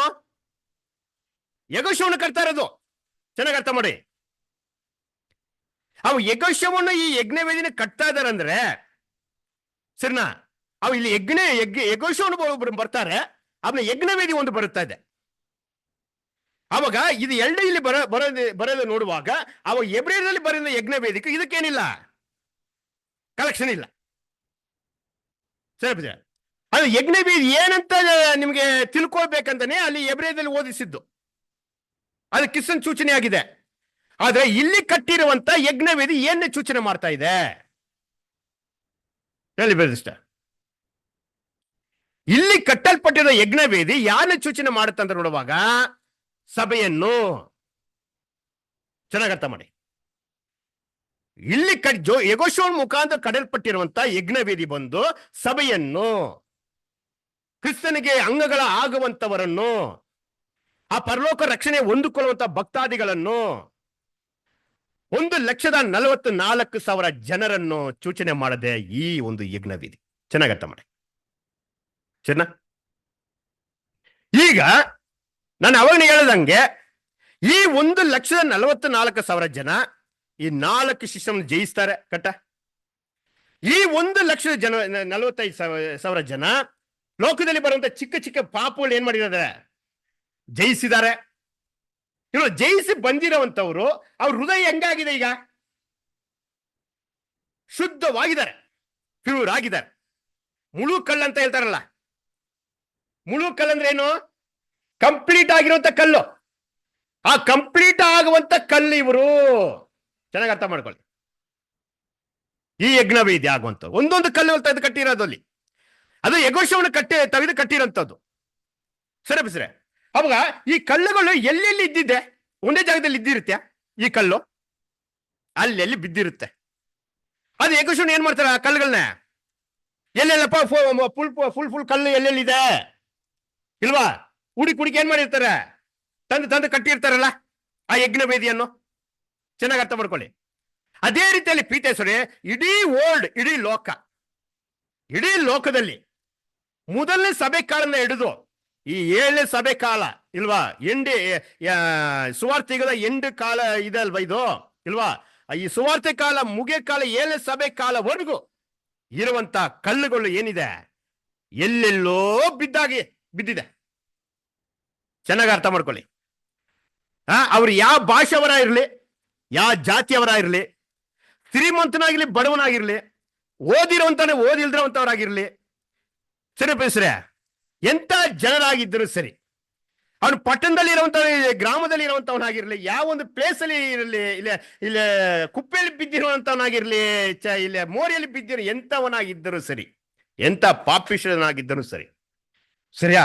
ಅದು ದೇವರ ಉದ್ದೇಶದಲ್ಲಿ, ದೇವರ ಆಲೋಚನೆಯಲ್ಲಿ ಇಲ್ಲ ಇವರನ್ನೇ ಒಂದು ಬಲಿಪೀಠವಾಗಿ ಪೂರ್ತಿಯಾಗಿ ಆಗಿರುವಂತ ಒಂದು ಕಲ್ಲಾಗಿ ಇವನ್ನೇ ನಾನು ಸೆಲೆಕ್ಷನ್ ಮಾಡಬೇಕಪ್ಪ ಅಂತ ದೇವರು ಯೋಚನೆ ಮಾಡಿಬಿಟ್ಟರೆ, ದೇವರು ಪ್ಲಾನ್ ಮಾಡಿಬಿಟ್ಟರೆ, ಆ ಕಲ್ಲುಗಳು ಎಲ್ಲೆಲ್ಲಿ ಬಿದ್ದಿದ್ರು ಸರಿ ಪ್ರೀತಿಯ ಸಹೋದರ ಸಹೋದರಿ, ಯಜ್ಞಶವನ್ನು ಎಲ್ಲೆಲ್ಲಿ ಅಲ್ಲೆಲ್ಲಿ ಬಿದ್ದಿರೋ ಪೂರ್ತಿಯಾಗಿರುವಂತ ಕಲ್ಲು ತಗೊಂಡು ಯಜ್ಞ ವೇದಿ ಹೆಂಗ ಕಟ್ಟಿದ್ರು ಅದೇ ರೀತಿ.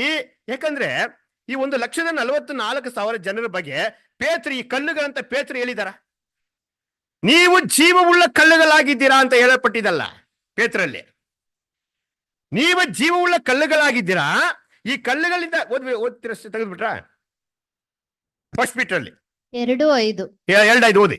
ನೀವು ಸಹ ಜೀವವುಳ್ಳ ಕಲ್ಲುಗಳಾಗಿ ನೀವು ಸಹ ಜೀವವುಳ್ಳ ಕಲ್ಲುಗಳು. ಆಗ ನಾವು ಜೀವವುಳ್ಳ ಕಲ್ಲುಗಳಾಗಿ ಇಲ್ವಾ? ಈ ಕಲ್ಲುಗಳನ್ನು ಏನ್ ಮಾಡಿ ಅದಕ್ಕೆ ಪೌಲನು ಬೇರೆ ಹಂಗೆ ಹೇಳಿದ್ರೆ, ಜಗತ್ತು ಉತ್ಪತ್ತಿ ಆಗಕ್ಕ ಮುಂಚೆನೆ ಕ್ರಿಸ್ತನಲ್ಲಿ ಏನ್ ಮಾಡ್ಬಿಟ್ರೆ ನಮ್ಮನ್ನ ಆರಿಸ್ಕೊಂಡಿದಾರಂತೆ. ಹಂಗಂದ್ರೆ ಜೋಶುವ ಅಲ್ಲಿ ಬಿದ್ದಿರಂತ ಕಲ್ಲುಗಳು ಹೆಂಗ ಆರಿಸ್ಕೊಂಡು ಬಂದು ಇಲ್ಲಿ ಕಟ್ತಾ ಇದಾರೋ ಅದೇ ರೀತಿಯಲ್ಲಿ ದೇವರು ಈ ಜೀವವುಳ್ಳ ಕಲ್ಲುಗಳ ಆಗುವಂತವರು ಲೋಕದಲ್ಲಿ ಎಲ್ಲೆಲ್ಲಿ ಬಿದ್ದಿದ್ದನ್ನು ಸರಿ ಪ್ರೀತಿಯ ಸೊಸೆ ನಮ್ಮನ್ನ ಏನ್ ಮಾಡ್ತಾರೆ, ಜೀವವುಳ್ಳ ಕಲ್ಲುಗಳ ಮಾರಿಸಿ ನಮ್ಮನ್ನ ಏನ್ ಅಲ್ಲಿಂದ ಆರಿಸ್ಕೊಂಡು ಬಂದು ಏನ್ ಮಾಡ್ತಾರೆ, ಒಂದು ಯಜ್ಞ ವೇದಿಯಾಗಿ ಕಟ್ತಾರೆ. ಸರಿ ಸರಿಯಾ? ಆ ಕಲ್ಲುಗಳು ಜೀವವುಳ್ಳ ಕಲ್ಲುಗಳಾಗಿ ಮನುಷ್ಯರಿಗೆ ನಮಗೆ ಒಂದು ಛಾಯಾಗಿದೆ ಅಂತ ನೋಡಿಬಿಟ್ಟು ಸರಿನಾ? ಸರಿ, ಈಗ ಆ ಒಂದು ಕಲ್ಲು ಮೇಲೆ ಏನ್ ಮಾಡ್ಬಾರ್ದು? ಯಾವೊಂದು ಹುಳಿ ಯಾವ್ದ್ರಲ್ಲಿ ಮಾಡುವಂಥದ್ದು? ಕಬ್ಬಿಣದಲ್ಲಿ ಮಾಡುವಂಥದ್ದು. ಅದ ಬೇಸರೆ ಕಬ್ಬಿಣವನ್ನ ಮಾಡುವಂಥದ್ದು. ಸರಿ, ಇನ್ನೊಂದು ವಿಷಯ ನಿಮ್ಗೆ ಹತ್ರ ಕೇಳ್ತೀನಿ. ಬದಸ್ತಾರೀರಿ. ಈಗ ದೇವದರ್ಶನ ಗೂಡಾರದಲ್ಲಿ ಲೋಹಗಳು ಯಾವ ಲೋಹಗಳಲ್ಲಿ ಯಾವನ್ನು ತಗೊಂಡು ಉಪಯೋಗಪಡಿಸ್ಕೊಂಡಿದ್ದಾರೆ ದೇವರು? ಚಿನ್ನ, ಬೆಳ್ಳಿ, ತಾಮ್ರ, ಮೂರದ. ಕಬ್ಬಣ ತಗೊಂಡು ಏನೋ ಉಪಯೋಗಪಡಿಸಿದಾರ? ಕಬ್ಬಣ ತಗೊಂಡು ಏನು ಕಬ್ಬಣ ತಗೊಂಡು ಉಪಯೋಗಪಡಿಸಿಲ್ಲ? ಅದು ತುಕ್ಕು ಹಿಡಿಯುವಂಥದ್ದು, ತುಕ್ಕು ಹಿಡಿದು ನಾಶ ಆಗುವಂಥದ್ದು. ಚಿನ್ನ ತುಕ್ಕು ಹಿಡಿಯುವಂಥದ್ದಲ್ಲ, ಬೆಳ್ಳಿ ತುಕ್ಕು ಹಿಡಿಯುವಂಥದ್ದಲ್ಲ, ತಾಮ್ರ ತುಕ್ಕು ಹಿಡಿಯುವಂಥದ್ದಲ್ಲ. ಅದೇ ಸರಿ, ತುಕ್ಕು ಹಿಡಿದಿರುವಂಥದ್ದು ಯಾವುದಿದೆಯೋ ಅದನ್ನ ತಗೊಂಡು ದೇವದರ್ಶನ ಗೂಡಾರದಲ್ಲಿ ಏನ್ ಮಾಡಿದ್ದಾರೆ ದೇವರು? ಎಲ್ಲ ಆ ಒಂದು ಪಾತ್ರೆಗಳೆಲ್ಲ ಸೆಟಪ್ ಮಾಡಿದ್ದಾರೆ, ಕೆಲಸ ಕಾರ್ಯಗಳು ಮಾಡಿದ್ದಾರೆ. ತುಕ್ಕು ಹಿಡಿಯುವಂತ ವಿಷಯ ತಗೊಂಡು ಏನ್ ಮಾಡಿಲ್ಲ ದೇವರು. ಈ ಒಂದು ಯಾವುದೋ ಒಂದು ಮೊಳೆನೋ ಇರ್ಲಿ, ಆಗ ಕಟ್ಟಾಗ ಮಳೆ ಇರ್ತಲ್ಲ, ಇವಾಗ ಟೆಂಟ್ ಎಲ್ಲ ಕಟ್ಟೋರು ಮೊಳೆ ಹೊಡಿತಾರಲ್ಲ, ಆ ತರ ಮೊಳೆಯನ್ನು ಯಾವ್ದ್ರಲ್ಲಿ ಮಾಡ್ಬೇಕಂತೆ? ತಾಮ್ರದಲ್ಲಿ ಮಾಡ್ಬೇಕು. ಯಾವ್ದು ಕಬ್ಬಿಣದಲ್ಲಿ ಮಾಡಕೂಡ್ದು. ಹಂಗಂದ್ರೆ ಟೋಟಲ್ ಆ ಟ್ಯಾಬರ್ನಾಕಲ್ ಯಾರನ್ನ ಸೂಚನೆ ಮಾಡುತ್ತೆ? ಫಸ್ಟ್ ಯಾರನ್ನ ಸೂಚನೆ ಮಾಡುತ್ತೆ? ಅದು ಕ್ರಿಸ್ತನನ್ನು ಸೂಚನೆ ಮಾಡುತ್ತೆ. ಸರಿನಾ? ಅವ ಕ್ರಿಸ್ತನ ಟ್ಯಾಬರ್ನಾಕಲ್ ಕ್ರಿಸ್ತನ ಸೂಚನೆ ಮಾಡುವಾಗ ಕ್ರಿಸ್ತನ ಏನ್ ಆ ತರ ಟ್ಯಾಬರ್ನಾಕಲ್ನ ಈ ಭೂಮಿಲಿ ಇರುವಾಗ ಸುಂದರವಾಗಿ ಕಟ್ಟಿಕೊಂಡ್ರು ಅವರೇ. ಯಾವ ತಗೊಂಡು ಕಟ್ಕೊಂಡಿಲ್ಲ ಅವರು? ನಾಶ ಆಗುವಂತ ವಸ್ತು ತಗೊಂಡು ಕಟ್ಕೊಂಡಿಲ್ಲ. ಹಂಗಂದ್ರೆ ನಾಶ ಆಗಂತ ಕಬ್ಬಣ ತಗೊಂಡು ಕಟ್ಕೊಂಡಿಲ್ಲ. ಅದು ನಾಶವಾಗುವಂತ ಕ್ರಿಯೆಗಳ ಮುಖಾಂತರ ಏನ್ ಆತರ ಟ್ಯಾಬರ್ನಾಕಲ್ ಕಟ್ಕೊಂಡಿಲ್ಲ. ಅದೆಲ್ಲ ಚೆನ್ನಾಗಿ ನೋಡ್ಕೋಬೇಕು ಪ್ರೀತಿಯ ಸಹೋದರರೇ. ಅದೇ ರೀತಿ ಎಳ್ನೇ ಆ ಒಂದು ಡ್ಯಾಬ್ ನಂಬಿ ಬಂದಿರುವಂತ ನಾವುಗಳು ಇಲ್ವಾ, ನಮ್ಮ ಡ್ಯಾಬ್ ನಾವು ಕಟ್ಟಬೇಕಂದ್ರೆ ಯಾವನ್ ತಗೊಂಡು ಉಪಯೋಗಪಡಿಸಬಾರ್ದು? ಕಬ್ಬಣನ್ನ ತಗೊಂಡು ನಾಶವಾಗಂತ ವಸ್ತುನ ತಗೊಂಡು ತುಕ್ಕಿಡುವಂತ ವಸ್ತುನ ತಗೊಂಡು ನಾವೇನ್ ಮಾಡ್ಬಾರ್ದು? ನಮ್ಮ ಡ್ಯಾಬ್ ನಾವು ಕಟ್ಕೋಬೇಡದು. ಅದಲ್ಲಿ ಪಾಠ ಕಲಿತೀವಿ, ಸರಿನಾ? ಅದೇ ರೀತಿ ಇಲ್ಲಿ ಒಂದು ಪೂರ್ತಿಯಾಗಿ ಆಗಿರುವಂತ ಒಂದು ಕಲ್ಲಾಗಿ ನಾವು ಮಾರ್ಪಟ್ಟಿದೀವಂದರೆ, ನಾವು ಜೀವವುಳ್ಳ ಕಲ್ಲುಗಳಾಗಿ ಮಾರ್ಪಡ್ತೀವಂದರೆ ಇದು ನಮ್ಮ ಮೇಲೆ ಏನ್ ಟಚ್ ಆಗ್ಬಾರ್ದು? ಕಬ್ಬಣ ಟಚ್ ಆಗ್ಬಾರ್ದು. ಚೆನ್ನಾಗಿ ಅರ್ಥ ಮಾಡಿ, ಸರಿನಾ? ಕಬ್ಬಣ ಟಚ್ ಆಗಿದ್ರಂಗೆ ನಮಗೆ ಪೂರ್ತಿಯಾಗಿ ಕಲ್ಲಾಗಿ ಅಲ್ಲಿ ಹೋಗಿ ಕಟ್ಟಲ್ಪಡ್ಬೇಕು. ಸರಿನಾ? ಅವು ಕಬ್ಬಣ ಏನೇ ಸೂಚನೆ ಮಾಡುತ್ತೆ? ನಾಶ ಆಗುವಂಥದ್ದು.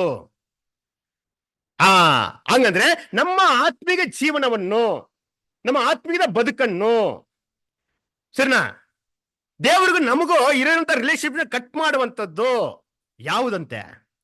ಲೋಕಕ್ಕೆ ಸಂಬಂಧಪಟ್ಟಿರುವಂತ ವಿಷಯಗಳು. ಚೆನ್ನಾಗಿ ಅರ್ಥ ಮಾಡ್ಕೊಳ್ತಿದ್ರೆ ಸರಿನಾ? ಮಾಂಸಿಗೆ ರೀತಿಯಾದಂತ ವಿಷಯಗಳು ಈ ಕಬ್ಬಣ ಸೂಚನೆ ಮಾಡುತ್ತಾ ಏನಂತ ನೋಡುವಾಗ, ಲೋಕದಲ್ಲಿ ಕಬ್ಬಣ ಹೆಂಗ ನಾಶನ ಆಗುವಂತ ತುಕ್ಕಿಡುವಂತ ವಿಷಯವಾಗಿದೆಯೋ ನೋಡಿ. ಸ್ವಲ್ಪ ಒಂದು ತುಕ್ಕು ಹಿಡಿದು ಬಿಟ್ರೆ ಏನಾಗುತ್ತೆ? ಆ ಕಬ್ಬಣದ ಮೇಲೆ ಚಿಕ್ಕ ತುಕ್ಕು ಹಿಡಿತ ಫಸ್ಟ್, ಆಮೇಲೆ ಏನಾಗುತ್ತೆ? ಹಂಗೆ ಹಂಗೆ ಸ್ಪ್ರೆಡ್ ಆಗುತ್ತೆ ನೋಡಿ. ಹಂಗೆ ತುಕ್ಕ ಹಂಗೆ ಜಾಸ್ತಿ ಆಗಿ ಆಗಿ ಏನಾಗುತ್ತೆ ಅದು ಟೋಟಲ್ ಆ ಕಬ್ಬಿಣವನ್ನು ತಿಂದು ಬಿಡುತ್ತೆ. ಸರಿ, ಅದೇ ರೀತಿಯಲ್ಲಿ ನಮ್ಮಲ್ಲಿ ಚಿಕ್ಕ ಒಂದು ಪಾಪ ಬರುತ್ತೆ. ನಮ್ಮಲ್ಲಿ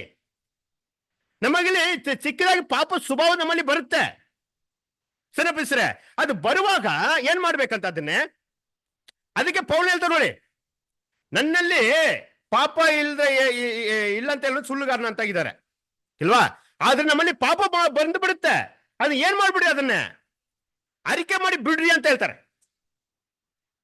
ಸರಿ, ನಮ್ಮಲ್ಲಿ ಪಾಪದಲ್ಲಿ ಹುಟ್ಟಿದೀವಿ, ಪಾಪ ಬಂದು ಸೇರ್ಕೊಬಿಡುತ್ತೆ, ತುಕ್ಕುಗಳು ಬಂದು ಸೇರುತ್ತೆ ನಮ್ಮಲ್ಲಿ ನಮ್ಮ ಜೀವನದಲ್ಲಿ.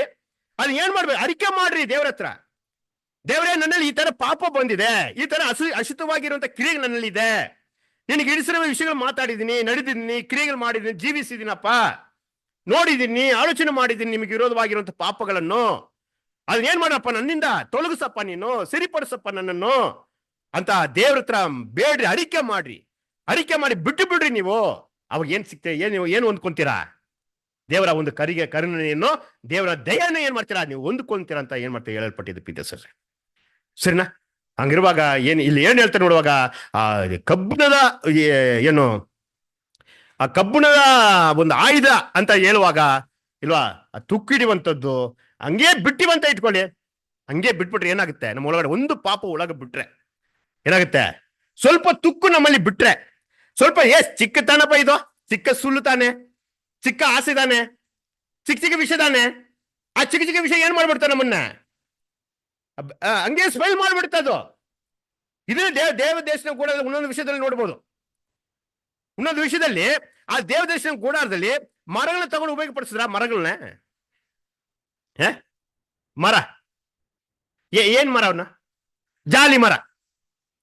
ಜಾಲಿ ಮರದಲ್ಲಿರುವಂತ ಸಾರಾಂಶ ಏನು, ಅದ್ರಲ್ಲಿ ಸಾರಾಂಶ ಕರೆಕ್ಟಾ ಬಿದರ್ಶ?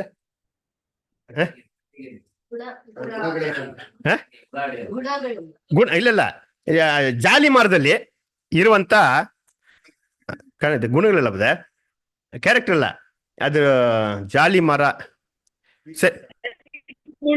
ಕಪ್ಪುಗಿರುತ್ತೆ, ಗಟ್ಟಿಯಾಗಿರುತ್ತೆ, ಆಮೇಲೆ ಅದ್ರಲ್ಲೂ ಹುಳ ಸೇರಲ್ಲ. ಏನಕ್ಕೆ ಹುಳ ಹೋಗಿ ಸೇರಲ್ಲ ಒಳಗೆ? ಗಟ್ಟಿಯಾಗಿರೋದಕ್ಕೋಸ್ಕರನಾ? ಅದರಲ್ಲಿ ಒಂದು ಕಹಿಯಾಗಿರುವಂತ ಎಣ್ಣೆ ಇದೆ, ಚೆನ್ನಾಗಿ ಅರ್ಥ ಮಾಡ್ಕೊಳ್ಳಿ. ಅದ್ರ ಒಂದು ಕಹಿಯಾಗಿರುವಂತ ಒಂದು ಈ ಮರ ಇದೆ ನೋಡಿ, ಬೇವಿನ ಮರ ಕಗಿ ಇದಲ್ಲ, ಆ ರೀತಿ ಅದರಲ್ಲಿ ಒಂದು ಕಹಿಯಾಗಿರುವಂತ ಒಂದು ಅಂಶ ಇದೆ. ಅಂಶನ ಇಲ್ವಾ, ಕಹಿಯಾಗಿರುವಂತ ಒಂದು ಅಂಶ ಅದ್ರ ಒಳಗಡೆ ಇದೆ. ಅದಕ್ಕೆ ಏನ್ ಮಾಡಕ್ಕಾಗಲ್ಲ, ಅದ್ರ ಒಳಗಡೆ ಹುಳ ಒಳಗೆ ನುಗ್ಗಲ್ಲ, ಸ್ಟ್ರಾಂಗ್ ಆಗಿನೂ ಇರುತ್ತೆ ಇಲ್ವಾ, ಕಹಿಯಾನು ಅದ್ರೊಳಗೆ ಇರುತ್ತೆ, ಅದು ಒಳಗೆ ಸೇರಲ್ಲ. ಜಾಲಿ ಮರದಲ್ಲಿ ಅಂತ ಮರವನ್ನು ತಗೊಂಡು ಏನ್ ಮಾಡ್ರಿ ನೀವು, ಅಂತ ಮರ ತಗೊಂಡು ನನ್ನ ಡ್ಯಾಬರ್ನಕಲಲ್ಲಿ ಉಪಯೋಗಪಡಿಸ್ರಿ ಅಂದ್ಬಿಟ್ಟು. ಸರಿ, ಅವ ಈ ಮರವೆಲ್ಲ ಕ್ರಿಸ್ತನ ಸೂಚನೆ ಮಾಡುತ್ತೆ, ನಮ್ಮನ್ನ ಸೂಚನೆ ಮಾಡ್ತಲ್ವಾ? ಈ ಮರಗಳಾಗಿ ಆಗಿರುವಂತ ನಮ್ಮ ಜೀವನದಲ್ಲಿ ಒಳಗಡೆ ಹೆಂಗಿರ್ಬೇಕಂತ ನಾವು, ಆ ಮರ ಹೆಂಗ ಸ್ಟ್ರಾಂಗ್ ಇದೆಯೋ ಹಂಗೆ ಸ್ಟ್ರಾಂಗ್ ಆಗಿರ್ಬೇಕು. ಆ ಮರದ ಒಳಗಡೆ ಈ ಕಹಿ ಅಂತ ಒಂದು ಅಂಶ ಅದ್ರ ಒಳಗಡೆ ಹೆಂಗಿದೆಯೋ ಆ ರೀತಿ ನಮ್ಮಲ್ಲಿ ಏನಿರ್ಬೇಕು, ಕಹಿ ಸತ್ಯಗಳು ಇರಬೇಕು. ಚೆನ್ನಾಗಿದೆ, ಸತ್ಯಗಳು ನಮ್ಮಲ್ಲಿ ಇರುವಾಗ ಇಲ್ವಾ, ಈ ಹುಳ ಏನಾಗಲ್ಲ. ಒಂದು ಹುಳ ಬಿಟ್ಬಿಡ್ರಿ ಒಳಗಡೆ, ಒಂದು ಹುಳ ಮರದ ಒಳಗಡೆ ಬಿಟ್ರೆ ಏನಾಗುತ್ತೆ ಅಂದ್ರೆ ಇಡೀ ಆ ಮರನ ಏನಾಗ್ಬಿಡುತ್ತೆ, ಅದು ಸ್ತಂಭನ ಇರ್ಲಿ, ಯಜ್ಞ ವೇದಿಯನ ಇರ್ಲಿ, ಮೇಜನ ಇರ್ಲಿ, ಧೂಪದ ವೇದಿಯನ ಇರ್ಲಿ, ಯಾವುದು ಇಲ್ಲಿ ಇದ್ರೂ ಸರಿ, ಒಂದು ಹುಳ ಬಿಟ್ಬಿಟ್ರೆ ಏನಾಗ್ಬಿಡುತ್ತೆ, ಇಡೀ ಆ ಮರವನ್ನು ನಾಶ ಮಾಡ್ಬಿಡುತ್ತೆ ಸರ್.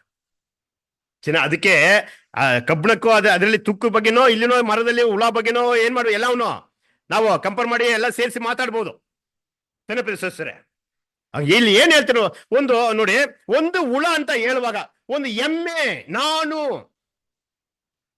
ಅಂತ ಒಂದು ವಿಷಯ ನಮ್ಮಲ್ಲಿ ಬಂದ್ಬಿಡ್ಲಿ, ನಾನಂತ ಒಂದು ವಿಷಯ ಬಂದ್ಬಿಟ್ರೆ, ಎಮ್ಮೆ ಅಂತ ಒಂದು ವಿಷಯ ಬಂದ್ಬಿಟ್ರೆ, ಆಸೆ ಅಂತ ಒಂದು ವಿಷಯ ಬಂದ್ಬಿಟ್ರೆ, ಸುಳ್ಳಂತ ಒಂದು ವಿಷಯ ಬಂದ್ಬಿಟ್ರೆ, ಕೋಪ ಅಂತ ಒಂದು ವಿಷಯ ಬಂದ್ಬಿಟ್ರೆ, ಅದೇ ಬೇಯಿಸಿದ್ರೆ ವೈರಾಗ್ಯ ಅಂತ ಒಂದು ವಿಷಯ ಬಂದ್ಬಿಟ್ರೆ, ಇದೆಲ್ಲ ಹುಳಗಳು, ಇದೆಲ್ಲ ತುಕ್ಕುಗಳು, ಕಬ್ಬಣಗಳು, ಇದೆಲ್ಲ ಸರಿ ಬೇಸರೆ. ಇದೆಲ್ಲ ನಮ್ಮಲ್ಲಿ ಸೇರಿಸಿಬಿಟ್ರೆ ನಮ್ಮ ಮರಗಳು ನಾಶ ಆಗುತ್ತೆ.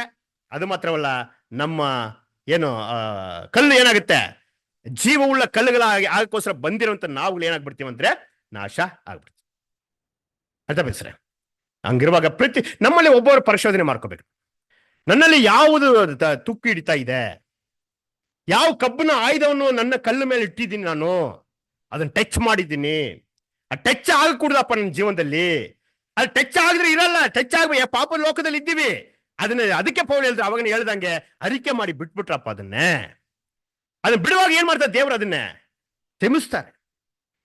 ನಮ್ಮ ದೇವ್ರ ಕರ್ಣಾಮೂರ್ತಿನ ಕರ್ಣಮಯನು ಅಂತ ದೇವರು ಕರುಣೆ ಉಳ್ಳವರು ಆತನು.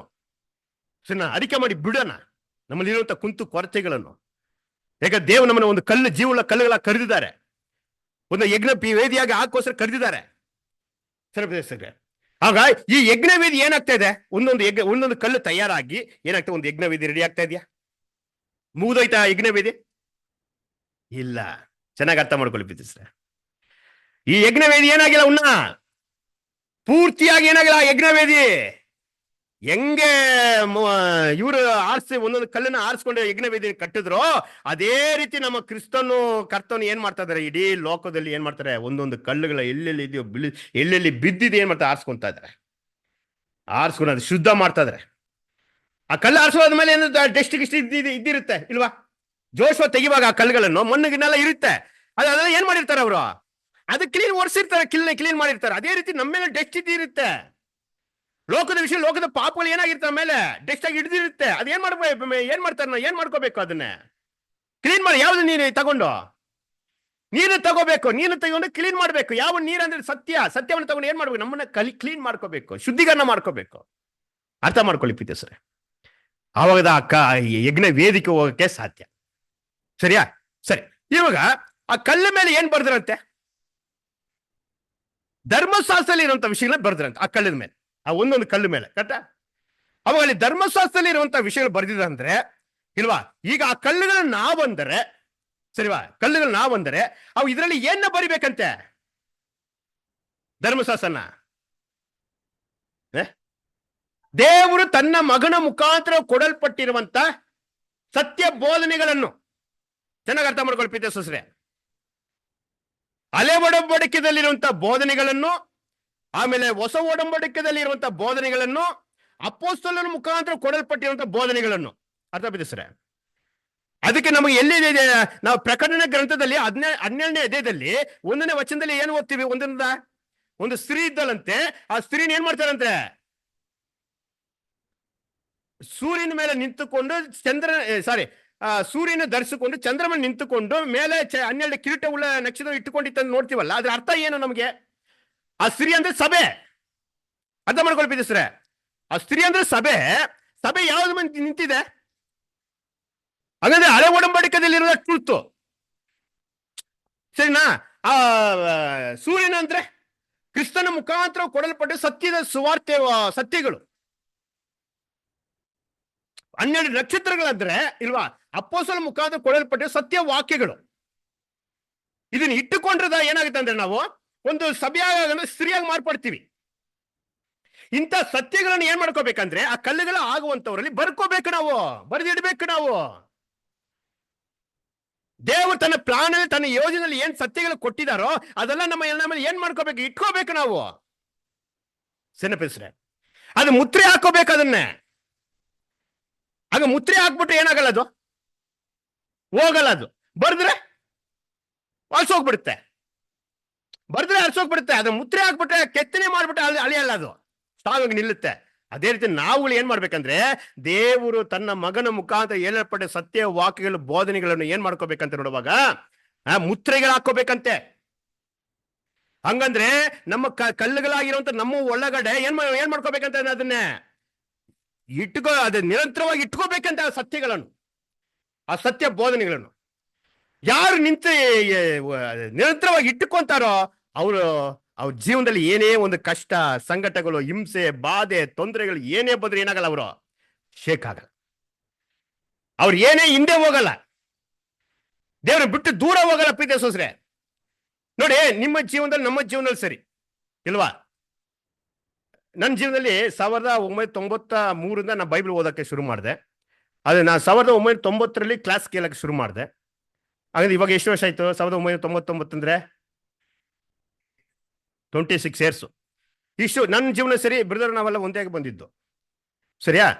ಹಾಗಿರುವಾಗ ಅಲ್ಲಿಂದ ಹಿಡಿದು ನಾವು ಸತ್ಯವನ್ನ ಕೇಳಿ, ನಾವು ಸತ್ಯನೇ ಓದುವಾಗ, ಸ್ಟಡಿ ಮಾಡುವಾಗ ಸರಿ, ನಮ್ಮ ಜೀವನದಲ್ಲಿ ಎಷ್ಟು ಹೋರಾಟಗಳು ಇದ್ದಿರುತ್ತೆ, ಎಷ್ಟು ಹೋರಾಟಗಳು, ಎಷ್ಟು ಒಂದು ಅವಮಾನ, ನಿಂದನೆಗಳು ಇಲ್ವಾ? ಯಾರು ಏನನ್ನ ಆಡಿಕೊಂಡಿರ್ತಾರೆ, ಎಷ್ಟು ಶ್ರಮಗಳಿತ್ತು ಗೊತ್ತಾ ಜೀವನದಲ್ಲಿ. ಆದರೆ ಯಾರು ಒಳಗಡೆ ದೇವರ ಚಿತ್ತವನ್ನು, ಆತನ ಪ್ಲಾನ್ ಅಲ್ಲಿ ಸತ್ಯಗಳು ಯಾರು ಮುತ್ರೆಯಾಗಿ ಇಟ್ಟುಕೊಬಿಡ್ತಾರೋ ಅವ್ರ ಜೀವನದಲ್ಲಿ ಏನೇ ಬಂದ್ರೆ ಏನಾಗಲ್ಲ, ಅದಲ್ಲ. ಚೆನ್ನಾಗಿ ಅರ್ಥ ಮಾಡ್ಕೊಳ್ಳಿ. ಈ ದಿನದಲ್ಲಿ ನಿಮಗೆ ನಿಮ್ಮ ಹತ್ರ ಏನಕ್ಕೆ ಅದು ಮಾತಾಡ, ನಿಮ್ಮ ಜೀವನದಲ್ಲಿ ಅದು ಏನೇ ಬಂದರೂ ಸರಿ, ದೇವ್ರು ನಿಮಗೆ ಏನ್ ಸತ್ಯವನ್ನು ತಿಳಿಸಿದಾರೋ, ಯಾವ ಒಂದು ಸತ್ಯ ವಾಕ್ಯಗಳು ಕೊಟ್ಟಿದಾರೋ, ಏನ್ ಮಾಡ್ರಿ, ಮುದ್ರೆಗಳಾಗಿ ಧರಿಸ್ಕೊಡ್ರಿ. ಶೇಕಿಂಗ್ ಬರುತ್ತೆ, ಬರದೇ ಹೋಗಲ್ಲ, ನರಳಾಟಗಳು ಬರುತ್ತೆ, ಹಿಂಸೆ ತೊಂದರೆಗಳು ಬರುತ್ತೆ, ಎಲ್ಲ ಬರುತ್ತೆ ನಮ್ಮ ಜೀವನದಲ್ಲಿ. ಸರಿ, ಯಾಕಂದ್ರೆ ನಮ್ಮ ಜೀವನ ಎಂತ ಜೀವನ ಅಂದ್ರೆ ಇಕ್ಕಟ್ಟಾಗಿರುವಂತ ಜೀವನ, ಲಕ್ಸುರಿ ಲೈಫ್ ಅಲ್ಲ ನಮ್ಮ ಜೀವನ, ಇಕ್ಕಟ್ಟಾಗಿರುವಂತ ಜೀವನ, ಇಕ್ಕಟ್ಟಾಗಿರುವಂತ ಮಾರ್ಗ. ಅದ್ರಲ್ಲಿ ನುಗ್ಗಬೇಕು ಒಳಗಡೆ, ಅದು ಅರ್ಥ ಮಾಡ್ಕೊಳ್ಪಿತ್ತು ಸರ್. ಸರಿ, ಅದರಲ್ಲಿ ನುಗ್ಗುವಾಗ ನಾನಾ ರೀತಿಯಲ್ಲಿ ನಿಂತ ಸಂಕಟಗಳು ಏನೇ ಬಂದು ಸರಿ ಇಲ್ವಾ, ನಿಮ್ಮ ದೇವರು ಕೊಟ್ಟಿರೋ ಸತ್ಯಗಳು ನೀವು ಇಟ್ಟುಕೋಬಿಟ್ರೆ, ಮುತ್ರೆಯಾಗಿ ತರಿಸ್ಕೋಬಿಟ್ರೆ ಏನ್ ಮಾಡಲ್ಲ, ನೀವು ಯಾವುದೋ ಒಂದು ವಿಷಯಕ್ಕೋ ನೀವು ಕದಲಲ್ಲ. ಸ್ಟ್ರಾಂಗ್ ಆಗಿ ನಿಲ್ತೀರ, ನೀವು ಸ್ಟ್ರಾಂಗ್ ಆಗಿ ನೀವು ಹೋರಾಡ್ತೀರಾ, ಸ್ಟ್ರಾಂಗ್ ಆಗಿ ಏನೇ ಬಂದ್ರು ಏನ್ ಮಾಡ್ತೀರಾ, ಜಯಿಸ್ತೀರ. ಸರಿನಾ? ಇರುವಾಗ ಆ ವಾಕ್ಯಗಳನ್ನೇ ನಮ್ಮಲ್ಲಿ ಇಟ್ಕೊಳ್ಳೋಣ. ಸರಿನಾ? ಒಂದು ಪಾಯಿಂಟ್ ಆಯ್ತಾ? ಆಮೇಲೆ ಇಷ್ಟ ಅದ್ರ ಮೇಲೆ ಏನ್ ಮಾಡಿದ್ರಂತೆ, ಅದ್ರ ಮೇಲೆ ಸರ್ವಾಂಗ ನೋಡಿ, ಆ ಯಜ್ಞ ವೇದಿ ಮೇಲೆ ಏನ್ ಮಾಡ್ತಾರಂದ್ರೆ ಸರ್ವಾಂಗ ಹೋಮ ಮಾಡಿದ್ರಂತೆ. ಹಂಗ ಸರ್ವಾಂಗ ಹೋಮ ಅಂದ್ರೆ ಏನು? ಈ ಯಜ್ಞ ವೇದಿ ಮೇಲೆ ಮಾಡಿದಾರಂದ್ರೆ ಆ ಯಜ್ಞ ವೇದಿ ಏನ್ ಮಾಡ್ಬೇಕಂತೆ, ಆ ದೇವರಿಗೆ ಸರ್ವಾಂಗ ಹೋಮ ಕೊಡ್ಬೇಕು ಅವರು. ಅದಕ್ಕೆ ಪೌಲನು ರೋಮ 12:1 ವಚನ 2ನೇ ವಚನದಲ್ಲಿ ಏನ್ ಹೇಳ್ಪಟ್ಟೆ ಅದು ಓದಿ. ರೋಮ 12:1-2. ಆದುದರಿಂದ ಸಹೋದರರೇ, ದೇವರ ಕನಿಕರವನ್ನು, ದೇವರ ಒಂದು ಕನಿಕರವನ್ನು ನಿಮ್ಮ ನೆನಪಿಗೆ ತಂದು ನಿಮ್ಮನ್ನು ಬೇಡಿಕೊಳ್ಳುವ ಸಗೋಂತ ಯಾರು ಹೇಳ್ತಾ ಇದ್ರೆ, ಈ ಕಲ್ಲುಗಳಾಗಿ ಯಜ್ಞ ವೇದಿಯಾಗಿರುವಂತ ಕಲ್ಲುಗಳ ಆಗುವಂತ ಭಕ್ತಾದಿಗಳು. ಚೆನ್ನಾಗಿ ಅರ್ಥ ಮಾಡ್ಕೊಳ್ಪಿದ್ದೆ ಸರ್. ದೇವರ ಸತ್ಯ ಸುವಾರ್ತೆ ಸತ್ಯಗಳನ್ನು ಬರೆದು ಇಟ್ಟುಕೊಂಡಿರುವಂತವರು, ಕೆತ್ತನೆ ಮಾಡಿ ಇಟ್ಟಿರುವಂತವರು, ಒಂದು ಯಜ್ಞ ವೇದಿಯ ಮಾರ್ಪಡುವಂತವರು, ಅವರು ಯಾರದು ನೋಡುವಾಗ ಸಹೋದರಗಳೇ. ಅವಳು ಬರಿತಾ ಇರೋದು, ಸಹೋದರರೇ, ನೀವು ನಿಮ್ಮ ನಿಮ್ಮ ದೇಹಗಳನ್ನು ನೋಡಿ, ನೀವು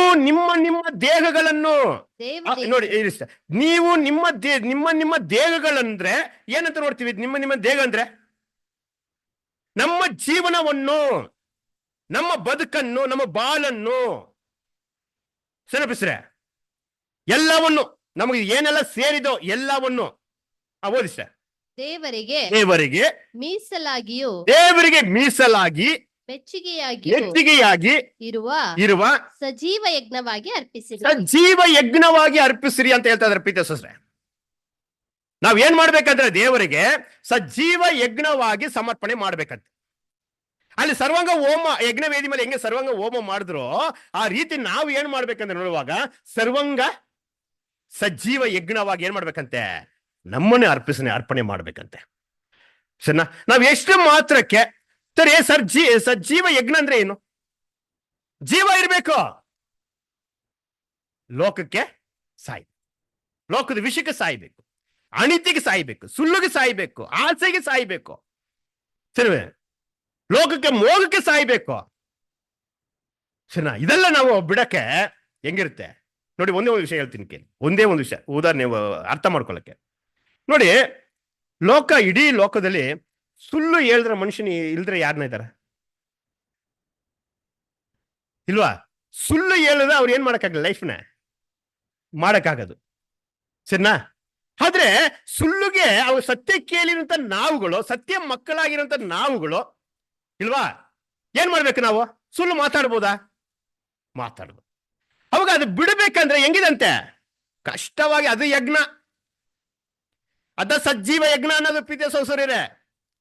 ಸರಿ, ಹೆಂಗ ಬಿಡಕ್ಕಾಗುತ್ತೆ? ನಾವು ಸತ್ಯವನ್ನು ಕೇಳಿ ಅಂತ ನಾವು ಹೆಂಗ ಬಿಡಕ್ಕಾಗುತ್ತೆ? ವಾಕ್ಯ ಏನ್ ಹೇಳ್ತಾರೆ? ಸುಳ್ಳಿಗೆ ಮೂಲ ಪುರುಷನೇ ಯಾರು? ಸೈತಾನು ಅಂತ ಹೇಳ್ತಾರೆ. ಅವು ಸುಳ್ಳು ಹೇಳುವಾಗ ನಾವು ಎಷ್ಟೇ ಸತ್ಯ ಕೇಳಿದ್ರು, ಈ ಸತ್ಯ ಬೋಧನೆ ಮಾಡೋದು, ಕೇಳಿದ್ರು, ನಡೆದ್ರು, ಜೀವಿಸಿದ್ರು, ನಾವು ಸುಳ್ಳು ಹೇಳಿದ್ರೆ ನಮ್ಗೆ ಯಾರಿಗೆ ಮಕ್ಕಳಾಗ್ತೀವಂತೆ? ಸೈತಾನ ಮಕ್ಕಳಾಗ್ತೀವಂತೆ.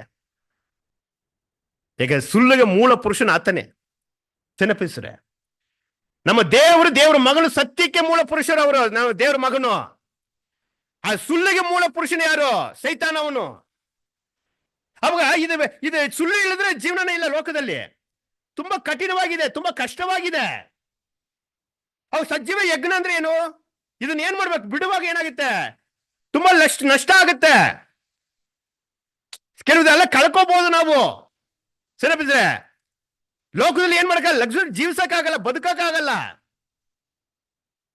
ಸರಿಪಿಸಿದ್ರೆ ಸ್ವಲ್ಪ ಅರ್ಥ ಮಾಡಿ ಇಲ್ವಾ? ನಾವು ಹೇಳ್ಬೇಕು, ಓದ್ಬಿಡ್ತೀವಿ ವಾಕ್ಯಗಳು. ನಾವು ಸಜ್ಜೀವ ಯಜ್ಞ ಮಾಡಬೇಕು, ಸಜೀವವಾಗಿ ಜೀವನ ಮಾಡಬೇಕು. ನಾವು ರೋಮ 12:1 ಹೇಳ್ದಂಗೆಲ್ಲ 1:2 ಹೇಳ್ದಂಗೆ ಅದ್ರಲ್ಲಿ ಹೇಳ್ಬಿಡ್ತೀವಿ, ಓದ್ಕೊಂಡು ಹೋಗ್ಬಿಡ್ತೀವಿ, ಮಾತಾಡ್ಬಿಡ್ತೀವಿ. ಅದು ಪ್ರಾಕ್ಟಿಕಲ್ ಲೈಫ್ ಅಲ್ಲಿ ಬರುವಾಗ ಹೆಂಗಿರ್ತದೋ ಕಷ್ಟ ಇದೆ. ಸರಿಪಿಸ್ರೆ ಇಲ್ವಾ? ಅವು ಎಷ್ಟು ಮಾತ್ರ ನಾವು ಸಜ್ಜೀವ ಯಜ್ಞವಾಗಿ ಸಮರ್ಪಣೆ ಮಾಡ್ತಾ ಇದೀವಿ ಅಂತ. ಏಕಂದ್ರೆ ನಮ್ಮ ಯಜ್ಞ ವೇದಿಯಾಗಿ ನಾವು ದೇವ್ರು ನಮ್ಮನ್ನ ಮಾಡಿಸ್ತಾ ಇದಾರಂದ್ರೆ ಸರಿನಾ, ನಮ್ಮ ಮೇಲೆ ಏನ್ ಮಾಡ್ಬೇಕು? ಸಜ್ಜೀವ ಯಜ್ಞ ಹೋಮ ಮಾಡ್ಬೇಕಂದ್ರೆ ನಾವು ನಮ್ಮ ದೇಹಗಳನ್ನು ಸಜ್ಜೀವ ಯಜ್ಞವಾಗಿ ಸಮರ್ಪಣೆ ಮಾಡ್ಬೇಕು. ಚೆನ್ನಪಿಸ್ರ ಸರಿಯಾ? ಇದೆಷ್ಟು ಮಾತ್ರ ನಮ್ಮ ಜೀವನದಲ್ಲಿ ಇದೆಯೇ ಸ್ವಲ್ಪ ಪರಿಶೋಧನೆ ಮಾಡಿ.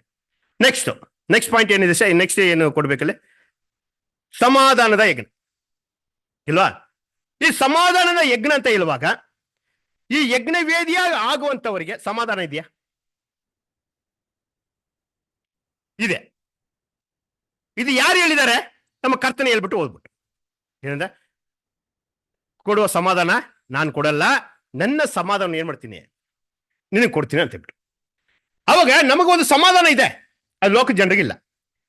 ನಮಗಿರೋದು ಸಮಾಧಾನ ಇಲ್ಲ, ಲೋಕದ ಜನರಿಗಿರುವಂತ ಸಮಾಧಾನ ಇಲ್ಲದೆ. ಲೋಕದ ಜನರಿಗೆ ಯಾವ ಸಮಾಧಾನ ಎದುರು ನೋಡ್ತಾರೆ, ನಾವು ಯಾವ ಸಮಾಧಾನ ಇರ್ತೀವಿ ಅಂತ ನೋಡುವಾಗ ವಿಷಯ ಹೇಳ್ತೀನಿ. ನೋಡುವಾಗ ಲೋಕದಲ್ಲಿ ಎಷ್ಟು ಶ್ರೀಮಂತನಾಗಿದ್ದನು ಇಲ್ವಾ, ಎಷ್ಟು ರಾಜಕೀಯ ವ್ಯಕ್ತಿಯಾಗಿದ್ದನು, ಎಷ್ಟು ದೊಡ್ಡ ಜ್ಞಾನವಂತನಾಗಿದ್ದನು, ಎಷ್ಟು ಅಂದ ಚಂದ ಉಳ್ಳವರಾಗಿದ್ದನು ಇಲ್ವಾ, ಎಷ್ಟು ಒಂದು ಶ್ರೀಮಂತನ ಯಾರೇ ಇದ್ದನು ಸರಿ, ಲೋಕದಲ್ಲಿ ಇಂಥ ಜನರಿಗೆ ಏನಿಲ್ಲ, ಸಮಾಧಾನ ಇಲ್ಲ. ನಮ್ಮ ಸಿದ್ದರಾಮಯ್ಯನಿಗೆ ಸಮಾಧಾನ ಇದೆಯಾ? DK-ಶಿಗೆ ಇದೆಯಾ? ಇಲ್ಲ. ಯಾಕಿಲ್ಲ? ಇಲ್ಲಿ ಹಣ ಇದೆ, ಪ್ರಾಪರ್ಟಿ ಇದೆ, ಚೆನ್ನಾಗಿ ಗೂಡು ಸೇರಿಸಿಟ್ಕೊಬಿಟ್ಟಿದ್ದಾರೆ, ಸಣ್ಣ ಅಧಿಕಾರ ಇದೆ, ಏನ್ ಬೇಕಾದ್ರೂ ಮಾಡ್ಬೋದು ಅವರು, ಸಣ್ಣ ಅಂತ ಒಂದು ಪವರ್ ಇದೆ. ಸಮಾಧಾನ ಇದೆಯಾ? ಯಾಕಿಲ್ಲ ಇಲ್ಲಿ? ಯಾವ ಟೈಮಲ್ಲಿ ಯಾವನು ಹೊಡಿತಾನೋ ಹೇಳಕ್ಕಾಗಲ್ಲಪ್ಪ ಅಂತ ಕಾಯ್ತಾ ಇದ್ದಾನೆ, ಎದುರ್ತಾ ಇದ್ದಾನೆ. ಇದಾರ ಇಲ್ವಾ? ಸರ ಏನ್ ರೋಗ ಬಂದ್ಬಿಡುತ್ತೋ ಇಲ್ವಾ, ಇಲ್ಲ ಯಾವ ಬಾಂಬ್ ಹಾಕ್ತಾನೋ, ಇಲ್ಲ ಶೂಟ್ ಮಾಡ್ತಾನೋ, ಯಾರಿಗೆ ಸಾಯಿಸ್ತಾನೋ, ಯಾವನ್ ಬಂದು ಅಟ್ಯಾಕ್ ಮಾಡ್ತಾನೋ, ಯಾವಾಗ ನನ್ನ ಪ್ರಾಪರ್ಟಿ ಹೋಗುತ್ತೋ, ಆಸ್ತಿ ಹೋಗುತ್ತೋ, ನನ್ನ ಅಧಿಕಾರ ಯಾವಾಗ ಹೋಗ್ಬಿಡುತ್ತೋ, ಏನ್ ಮಾಡ್ತಾ ಇದ್ದಾರಲ್ಲ, ಯೋಚನೆ ಮಾಡ್ತಾ ಅವರಲ್ಲಿ ಸಮಾಧಾನ ಇಲ್ದ್ರೆ ಜೀವಿಸ್ತಾ ಇದಾರೆ. ಅರ್ಥ ಮಾಡ್ಕೊಂಡು ಪ್ರೀತಿಯ ಸಹೋದರಿಯರೇ, ಪ್ರತಿಯೊಂದು ಮನುಷ್ಯನ ಒಳಗಡೆ ಲೋಕದಲ್ಲಿ ಸಮಾಧಾನ ಅನ್ನೋದು ಇಲ್ಲ. ಆ ಒಂದು ರೋಗ ಬಂದ್ಬಿಟ್ರೆ, ಒಂದು ಕಾಯಿಲೆ ಬಂದ್ಬಿಟ್ರೆ, ಅವ್ನು ಏನು ಏನಪ್ಪ ಕಾಯಿಲೆ ಬಂದ್ಬಿಟ್ರು, ರೋಗ ಬಂದ್ಬಿಟ್ರು, ಇದು ಯಾವಾಗ ಸಾಯ್ತೀನಪ್ಪ ಯಾವಾಗಂತ ಏನ್ ಮಾಡ್ತಾನೆ, ನರಳಾಡ್ತಾ ಇರ್ತಾನೆ ಮನುಷ್ಯನು. ಮುಖ್ಯವಾಗಿ ಯಾವ್ದ್ರಲ್ಲಿ ಸಾವು ಯಾವಾಗ ಬಂದ್ಬಿಡುತ್ತೋ, ನನಗೆ ನಾ ಸತ್ತು ಬಿಟ್ಟು ನನ್ನ ಹೆಂಡತಿ ಏನಾಗ್ತಾರೋ, ಗಂಡ ಏನಾಗ್ತಾರೋ, ಮಕ್ಕಳು ಏನಾಗ್ತಾರೋ, ನನ್ನ ತಾಯಿ ತಂದೆ ಏನೋ ಅಂತ ಏನ್ ಮಾಡ್ತಾರೆ ಜನರಿಗೆ? ನರಳಾಟಗಳಿದೆ, ಗೋಳಾಟಗಳಿದೆ ಅಲ್ಲಪ್ಪ ಇದೆ. ಯಾಕಂದ್ರೆ ಕೇಡು ಭೂಮಿಯಲ್ಲಿ ತುಳುಕಾಡ್ತಾ ಇದೆ. ಅರ್ಥ ಬಿಡಿಸ್ತಾರೆ, ಸಮಾಧಾನ ಇಲ್ದ್ರೆ ಜೀವನ ಇದೆ ಜನರಿಗೆ. ಆದ್ರೆ ದೇವರು ನಮಗೆ ಕ್ರಿಸ್ತನ ಸಮಾಧಾನ ಕೊಟ್ಟಿದ್ದಾರೆ. ಏನ್ ಕ್ರಿಸ್ತನ ಸಮಾಧಾನ? ಯಾಕೆ ನಮ್ಗೆ ಕಷ್ಟ ಇಲ್ವಾ? ಪ್ರಾಬ್ಲಮ್ಸ್ ಇಲ್ವಾ? ತೊಂದರೆಗಳಿಲ್ವಾ? ಎಲ್ಲ ಇದೆ ನಮ್ಮಲ್ಲಿನೂ. ಆದ್ರೆ ಕ್ರಿಸ್ತನಲ್ಲಿ ಇರೋದು ಸಮಾಧಾನ ನಿಮಗೆ ಕೊಟ್ಟಿದ್ದೀನಿ, ನನ್ನ ಸಮಾಧಾನ ನಿಮಗೆ ಕೊಟ್ಬಿಟ್ಟೆ ಅಂದಿನಿ. ಅವ ಕ್ರಿಸ್ತನ ಈ ಭೂಮಿಲಿ ಇದ್ರು, ಕರ್ತನ ಈ ಭೂಮಿಲಿ ಇದ್ರು, ಆತರ ಕಷ್ಟ ಬಂದಿಲ್ವಾ? ಉಗಿದ್ರು, ಬೈದ್ರು, ಓಡಿದ್ರು ಇಲ್ವಾ? ಅವ್ರ ಬೆಟ್ಟದಿಂದ ಕೆಳಗೆ ತಳ್ಳಿ ಸಾಯಿಸ್ಬೇಕಂತ ನೋಡಿದ್ರು, ಎಲ್ಲವನ್ನ ಮಾಡಿದ್ರ ಆತನಿಗೆ. ಸೈತಾನ್ ಅಂತ ಬೈದ್ರು, ಪೇಲ್ಸು ಅಂತ ಏನ್ ಮಾಡಿದ್ರು, ಆತನ ಬೈದ್ರು, ಉಗಿದ್ರು, ಚಿನ್ನ. ಆದ್ರೆ ಏನಾಯ್ತು ಅವ್ರಿಗೆ? ಸಮಾಧಾನದಲ್ಲಿ.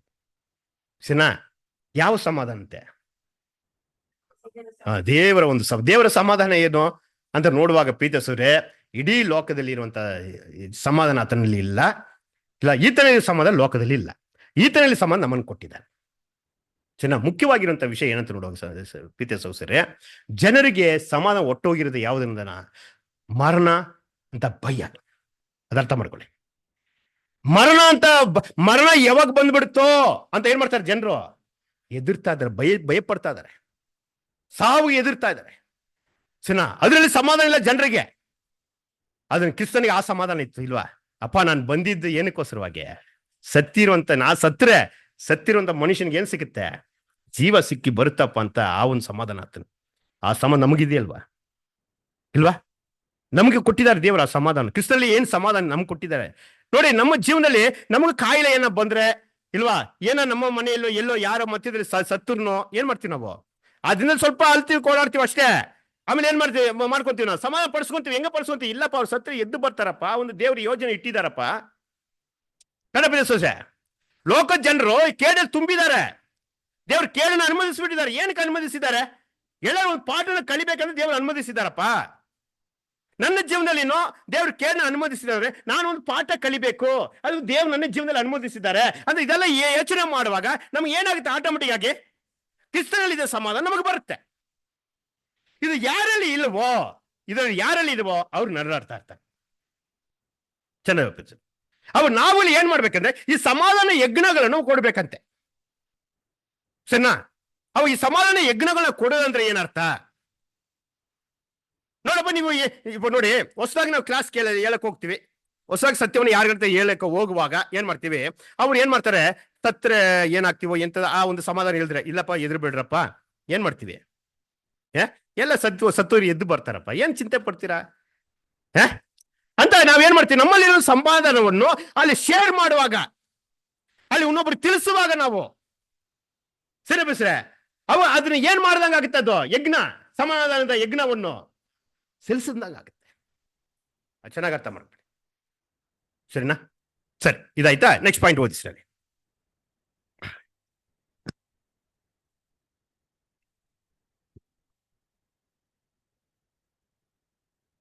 ಎಲ್ಲಾ ಇಸ್ರಾಯೇಲ್ಯರು ಅಂದರೆ ಹಿರಿಯರು, ಅಧಿಕಾರಿಗಳು, ನ್ಯಾಯಾಧಿಪತಿಗಳು, ಅನ್ಯ ದೇಶಸ್ಥರು, ಸ್ವದೇಶಸ್ಥರು ಯೆಹೋವನ ಒಡಂಬಡಿಕೆಯ ಮಂಜೂಷದ ಎಡಬಲಗಡೆಯಲ್ಲಿ ಅದನ್ನು ಹೊತ್ತ ಲೇವಿಯರಾದ ಯಾಜಕರ ಎದುರಾಗಿ ನಿಂತುಕೊಂಡರು. ಸರಿ, ಇನ್ನೊಂದು ವಿಷಯ ಹೇಳ್ತೀವಿ. ಇಲ್ಲಿ ನೋಡಿ, ಎಲ್ಲ ಜನರು ಅನ್ಯರು ಎಲ್ಲರೂ ನಿಂತ ಅವ್ರ ಸಮ್ಮುಖದಲ್ಲಿ ನಿಂತಾರೆ. ಸರಿ, ಅವಾಗ ನಾವು ಹೇಳ್ದಂಗೆ ಒಂದು ಪಾಯಿಂಟ್ ಟೈಮ್ ಐತೆ ಬದ ಅವಾಗ ಹೇಳ್ದಂಗೆ ಒಂದು ಈ ಒಂದು ಯಜ್ಞವೇದಿ ಯಾವಾಗ ಕಂಪ್ಲೀಟ್ ಆಗುತ್ತೆ? ಇದು ಕ್ರಿಸ್ತನ್ ಕಟ್ಟುವಂತ ಈ ಯಜ್ಞವೇದಿ ಯಾವಾಗ ಕಂಪ್ಲೀಟ್ ಆಗುತ್ತೆ?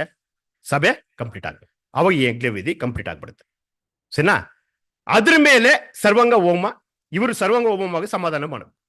ಈ ಎರಡು ವಿಷಯನ್ನು ಇವರಲ್ಲಿರುವಂತ ಸರ್ವಾಂಗ ಹೋಮ, ಇವರು ಮಾಡಿರುವಂತ ತ್ಯಾಗಗಳು, ಇದನ್ನ ಇನ್ನೊಬ್ರಿಗೆ ಹೇಳ್ಕೊಡು. ಯಾರಿಗೆ ಹೇಳ್ಕೊಡ್ಬೇಕು? ಲೋಕದ ಜನರಿಗೆ. ಯಾವಾಗ ಅದು ಲೋಕದ ಜನರಿಗೆ? ಎಲ್ಲಾರ ಪುನರ್ತನಾಗಿ ಬರ್ತಾರಲ್ಲ, ಎಲ್ಲಾ ಜನರು ಪುನರ್ತನಾಗಿ ಬರುವಂತ ಜನರಿಗೆ ಇವರು ದೇವರಿಗೋಸ್ಕರವಾಗಿ ಯಾವ ರೀತಿ ಸಜ್ಜೀವ ಯಜ್ಞವಾಗಿ ಸಮರ್ಪಣೆ ಮಾಡ್ತಾ ಇದ್ದರೋ, ತ್ಯಾಗ ಮಾಡ್ತಾ ಇದ್ರೋ, ಎಲ್ಲ ಲೋಕದ ವಿಷಯಗಳ ಬಿಟ್ಟು ಇಲ್ವಾ ದೇವರ ಚಿತ್ತಕ್ಕೋಸ್ಕರ ಜೀವಿಸ್ತಾ ಇದ್ದಾರೋ, ಪುನರ್ತನಾಗಿ ಬರುವಂತ ಜನರಿಗೆ ಏನ್ ಮಾಡ್ಬೇಕು? ಇವರು ವಿಟ್ನೆಸ್ ಕೊಡ್ಬೇಕು. ಕಟ್ಟ ಸರಿಪಡಿಸ್ರೆ. ಆಮೇಲೆ ಸಮಾಧಾನ ಯಜ್ಞ ಅಂತ ನೋಡುವಾಗ ನಮ್ಮಲ್ಲಿ ಯಾವ ಒಂದು ಸಮಾಧಾನ ಇತ್ತೋ, ಯಾವ ಒಂದು ಸಮಾಧಾನ ಯಜ್ಞವನ್ನು ಕೊಡ್ತಾ ಇದ್ದೀವ ನಾವು, ಅದನ್ನೇ ಲೋಕದ ಜನರು ಪುನರ್ತನಾಗಿ ಬರುವಂತವರಿಗೆ ಏನ್ ಮಾಡ್ರಪ್ಪ? ನೀವು ಸತ್ತಿದ್ದೀರಿ, ದೇವರ ಮಗನ ಮುಖಾಂತರ ಏನ್ ಮಾಡಿ ದೇವರು ನಿಮಗೊಂದು ಜೀವನ ಕೊಟ್ಟಿದ್ದಾರೆ, ಎಬ್ಬಿಸಿದ್ದಾರೆ ನಿಮ್ಮನ್ನು ಅಂತ ಹೇಳುವಾಗ ಏನ್ ಮಾಡ್ತಾರೆ? ಆ ಜನರಿಗೆ ಏನಾಗುತ್ತೆ? ಒಂದು ಸಮಾಧಾನ ಕೊಡುತ್ತೆ. ಈ ಸೈತಾನ ಲೋಕದಲ್ಲಿ ಏನ್ ಮಾಡ್ತಾರೆ? ಇಡೀ ಸಮಾಧಾನ ಇಲ್ಲದ ನರಳಾಡ್ತಾ ಇದಾರೆ ಜನರು, ಗೋಳಾಡ್ತಾ ಇದಾರೆ. ಆದ್ರ ಅಲ್ಲಿ ಪುನರ್ತನಾಗಿ ಬರುವಂತ ಜನರಿಗೆ ಈ ಒಂದು ಬೋಧನೆ ಹೇಳುವಾಗ ಅವ್ರಿಗೆ ಹೆಂಗಾಗುತ್ತೆ? ಸಮಾಧಾನ ಆಗುತ್ತೆ. ಸರಿ, ಅದಕ್ಕೆ ಅಲ್ಲಿ ಸಮಾಧಾನ ಯಜ್ಞ ಆದ್ಮೇಲೆ ಒಂದು ವಾಕ್ಯ ಓದೋದು ನೋಡಿ, ಮತ್ತೆ ಓದಿ ಅದನ್ನ. ಜನರು ಅದರ ಮೇಲೆ ಯೆಹೋವನಿಗೆ ಸರ್ವಾಂಗ ಹೋಮಗಳನ್ನು, ಸಮಾಧಾನ ಯಜ್ಞಗಳನ್ನು ಸಮರ್ಪಿಸಿದರು. ನೋಡಿದ್ರಾ? ಓದಿಷ್ಟ. ಯೆಹೋಶುವನು ಅಲ್ಲಿದ್ದ ಕಲ್ಲುಗಳ ಮೇಲೆ ಜನರೆಲ್ಲರ ಸಮಕ್ಷದಲ್ಲಿ ಮೋಶೆ ಧರ್ಮಶಾಸ್ತ್ರದ ಒಂದು ಪ್ರತಿಯನ್ನು ಬರೆದನು. ಎಲ್ಲಾ ಎಲ್ಲಾ ಇಸ್ರಾಯೇಲ್ಯರು ಅಂದರೆ ಹಿರಿಯರು, ಅಧಿಕಾರಿಗಳು, ನ್ಯಾಯಾಧಿಪತಿಗಳು, ಅನ್ಯ ದೇಶಸ್ಥರು, ಹ. ಸ್ವದೇಶಸ್ಥರು ಯೆಹೋವನ ಒಡಂಬಡಿಕೆಯ ಮಂಜೂಷದ ಎಡಬಲಗಡೆಗಳಲ್ಲಿ ಹ. ಅದನ್ನು ಹೊತ್ತ ಲೇವಿಯರಾದ ಯಾಜಕರು ಎದುರಾಗಿ ನಿಂತುಕೊಂಡರು. ಇದೆಲ್ಲ ಯಾವಾಗ ನಡೆಯುವಂತ ವಿಷಯ? ಆತನ ರಾಜ್ಯದಲ್ಲಿ. ಅರ್ಥ ಮಾಡಿ, ಪುರಾತನಾಗಿ ಬರ್ತಾರಲ್ಲ ಜನರು, ಅವಾಗ ಏನ್ ಮಾಡಿದ್ರು, ಎಲ್ಲ ಅನ್ಯ ಜಾತಿಯಲ್ಲಿ ಇಸ್ರೇಲರು, ಲೇವಿ ಎಲ್ಲರೂ ಇಸ್ರೇಲ್ ಜನರು ನೋಡಿ, ಇಸ್ರೇಲ್ ಜನರು ಇದಾರಲ್ಲ, ಅವ್ರು ಪರಲೋಕ ರಾಜ್ಯಕ್ಕೆ ಹೋಗ್ತಾರ ಅಂತ ನೋಡ್ತೀವಿ? ಹೋಗ್ತಾರ? ಭೂಮಿಯಲ್ಲಿ ಬರ್ತಾರೆ, ಅನ್ಯರು ಬರ್ತಾರೆ, ಎಲ್ಲರೂ ಬರ್ತಾರೆ, ಚಿಕ್ಕವರು ದೊಡ್ಡವರು ಎಲ್ಲರೂ ಬರ್ತಾರೆ. ಚೆನ್ನಾಗಿ ಅರ್ಥ ಮಾಡ್ಕೊಳ್ಳಿ ಪಿತೇಶ್ವರ. ಎಲ್ಲರೂ ಏನ್ ಮಾಡ್ತಾರಂತೆ, ಆ ಯಜ್ಞ ವೇದಿ ಮುಂದುಗಡೆ ಎಲ್ಲ ಯೆಹೋವನಿಗೆ ಏನ್ ಮಾಡ್ತಾರಂತೆ, ಮಹಿಮೆಯನ್ನು ಸಲ್ಲಿಸುವಂತವರಾಗಿರ್ತಾರೆ ಪಿತೇಶ್ವರ. ಸರಿನಾ? ಹಂಗಿರುವಾಗ ನಾವು ಇಲ್ಲಿ ಇವತ್ತು ನೋಡಿರೋ ವಿಷಯ ಏನಂತ ನೋಡುವಾಗ, ಇವತ್ತು ನೋಡಿರೋಂಥ ವಿಷಯ ಅಲ್ಲಿ ಎಬ್ರಿಯರು, ನಾವು ಆಧಾರ ವಾಕ್ಯ ತಗೊಂಡಿದ್ದು ಎಬ್ರಿಯರು 13ನೇ ವಚನದಲ್ಲಿ ನಮಗೊಂದು ಯಜ್ಞವೇದಿ ಉಂಟು. ಆ ಯಜ್ಞವೇದಿ ಯಾರನ್ನ? ಕ್ರಿಸ್ತನನ್ನು. ಸರಿನಾ? ಅದ್ರ ಮೇಲೆ ಇರುವಂತ ಪದಾರ್ಥಗಳನ್ನು ತಿನ್ನಕ್ಕೆ ಆ ಯಾಜಿಕ ಸೇವೆ ಮಾಡ್ತಿದ್ರ ಗೂಡಾರದಲ್ಲಿ ಅವ್ರಿಗೆ ಅಧಿಕಾರ ಇಲ್ಲ. ಅವಾಗ ಯಾರಕ್ಕೆ ಅಧಿಕಾರ ಇದೆ ಅಂತ ನೋಡುವಾಗ, ಯಾರು ಕ್ರಿಸ್ತನ ಸ್ವೀಕಾರ ಮಾಡ್ಕೊ ಬಂದಿದಾರೋ, ಆತನ ಮಾತನ್ನ ಕೇಳಿ ಅದು ಈಡು ಬಳಿ ಸ್ವೀಕಾರ ಮಾಡಿಕೊಂಡು ಆತನ ಹೆಜ್ಜೆಯಲ್ಲಿ ಯಾರು ನಡೀತಾ ಇದಾರೋ ಇಲ್ಲ, ಅವ್ರಿಗೇನಿದೆ ಆ ಒಂದು ಪದಾರ್ಥವನ್ನು ತಿನ್ನಕ್ಕೆ ಒಂದು ಅಧಿಕಾರ ಉಂಟು. ನೋಡುವ, ಅವಾಗ ಯಜ್ಞವೇದಿ ಏನಂದ್ರೆ ಕ್ರಿಸ್ತನನ್ನು ಸೂಚನೆ ಮಾಡ್ತೇವೆ. ಆದ್ರೆ ಇದೇ ಒಂದು ಯಜ್ಞವೇದಿಯನ್ನು ದೇವರು ಏನ್ ಮಾಡಿದ್ದಾರೆ, ಯೆಹೋಶುವನ ಮುಖಾಂತರವಾಗಿ ಒಂದು ಯಜ್ಞವೇದಿನ ಕಟ್ಟಿದ್ರು ಅಲ್ಲ ಪಿತೇಶ್ವರ. ಆ ಯಜ್ಞವೇದಿ ಕಟ್ಟುವಾಗ ಕಟ್ಟಕ್ಕೆ ಮುಂಚೆ ಏನ್ ಮಾಡಿದರೆ, ಯೆರಿಕೋವನ್ನು ಜಯಿಸಿದ್ದಾರೆ. ಆಯಿ ಹತ್ರ ಅದನ್ನ ಸೋತೋದ್ರು, ಮತ್ತೆ ಆಯಿನ ಜಯಿಸ್ತಾರೆ. ಸರಿ, ಇದೆಲ್ಲ ಏನ್ ಕೆಲವು ಪಾಯಿಂಟ್ಸ್ ನೋಡ್ಕೊಂಡ್ ಬಂದಿವಿ. ಸರಿನಾ? ಜಯಿಸಿ ಬಂದ ಮೇಲೆ ಏನ್ ಮಾಡ್ತಾರೆ ಅಂದ್ರೆ, ಒಂದು ಯಜ್ಞ ವೇದಿನ ಕಟ್ಟಕ್ಕೆ ಇಂಥ ಕಲ್ಲುಗಳು, ಫುಲ್ ಕಲ್ಲು ಇಲ್ವಾ, ಫುಲ್ ಸ್ಟೋನ್ ತಗೊಂಡು ಏನ್ ಮಾಡ್ತಾರೆ, ಅದ್ರ ಮೇಲೆ ಏನ್ ಮಾಡ್ಬಾರ್ದಂತೆ, ಕಬ್ಬಿಣದ ಆಯುಧಗಳು ಬೀಳಿದ್ರೆ ಇರುವಂತ ಒಂದು ಯಜ್ಞ ವೇದಿನ ಕಟ್ಟಿ ಅದ್ರ ಮೇಲೆ ಸರ್ವಾಂಗ ಹೋಮ, ಆಮೇಲೆ ಸಮಾಧಾನ ಯಜ್ಞ, ಅದ್ರ ಮೇಲೆ ಏನ್ ಮಾಡ್ಬೇಕಾದ್ರೆ ಧರ್ಮಶಾಸ್ತ್ರದಲ್ಲಿ ಇರುವಂತಹ ವಿಷಯಗಳನ್ನು ಅದ್ರ ಮೇಲೆ ಏನ್ ಮಾಡ್ರಿ, ಬರೀಲಿ ಅಂತ ಹೇಳಿರುವಂತ ಈ ಒಂದು ಅಡಿಪಾಯದಲ್ಲಿ ಕೆಲವು ವಿಷಯಗಳನ್ನು ನಾವು ಏನ್ ಮಾಡಿದೀವಿ, ನಾವು ಧ್ಯಾನ ಮಾಡಿದ್ವಿ ಸರ್. ಸರಿನಾ? ಇದು ಕೇಳಿರುವಂತ ಒಂದೊಂದು ವಿಷಯಗಳನ್ನು ಅದು ನಮ್ಮ ಜೀವನಕ್ಕೆ ಏನ್ ಮಾಡ್ಕೋಬೇಕು, ನಮ್ಮ ಜೀವನಕ್ಕೋ ಪಿರೋ ಜೀವನಕ್ಕೆ ಅದನ್ನೇ ಅಪ್ಲೈ ಮಾಡ್ಕೋಬೇಕು. ಸರಿಮಾ?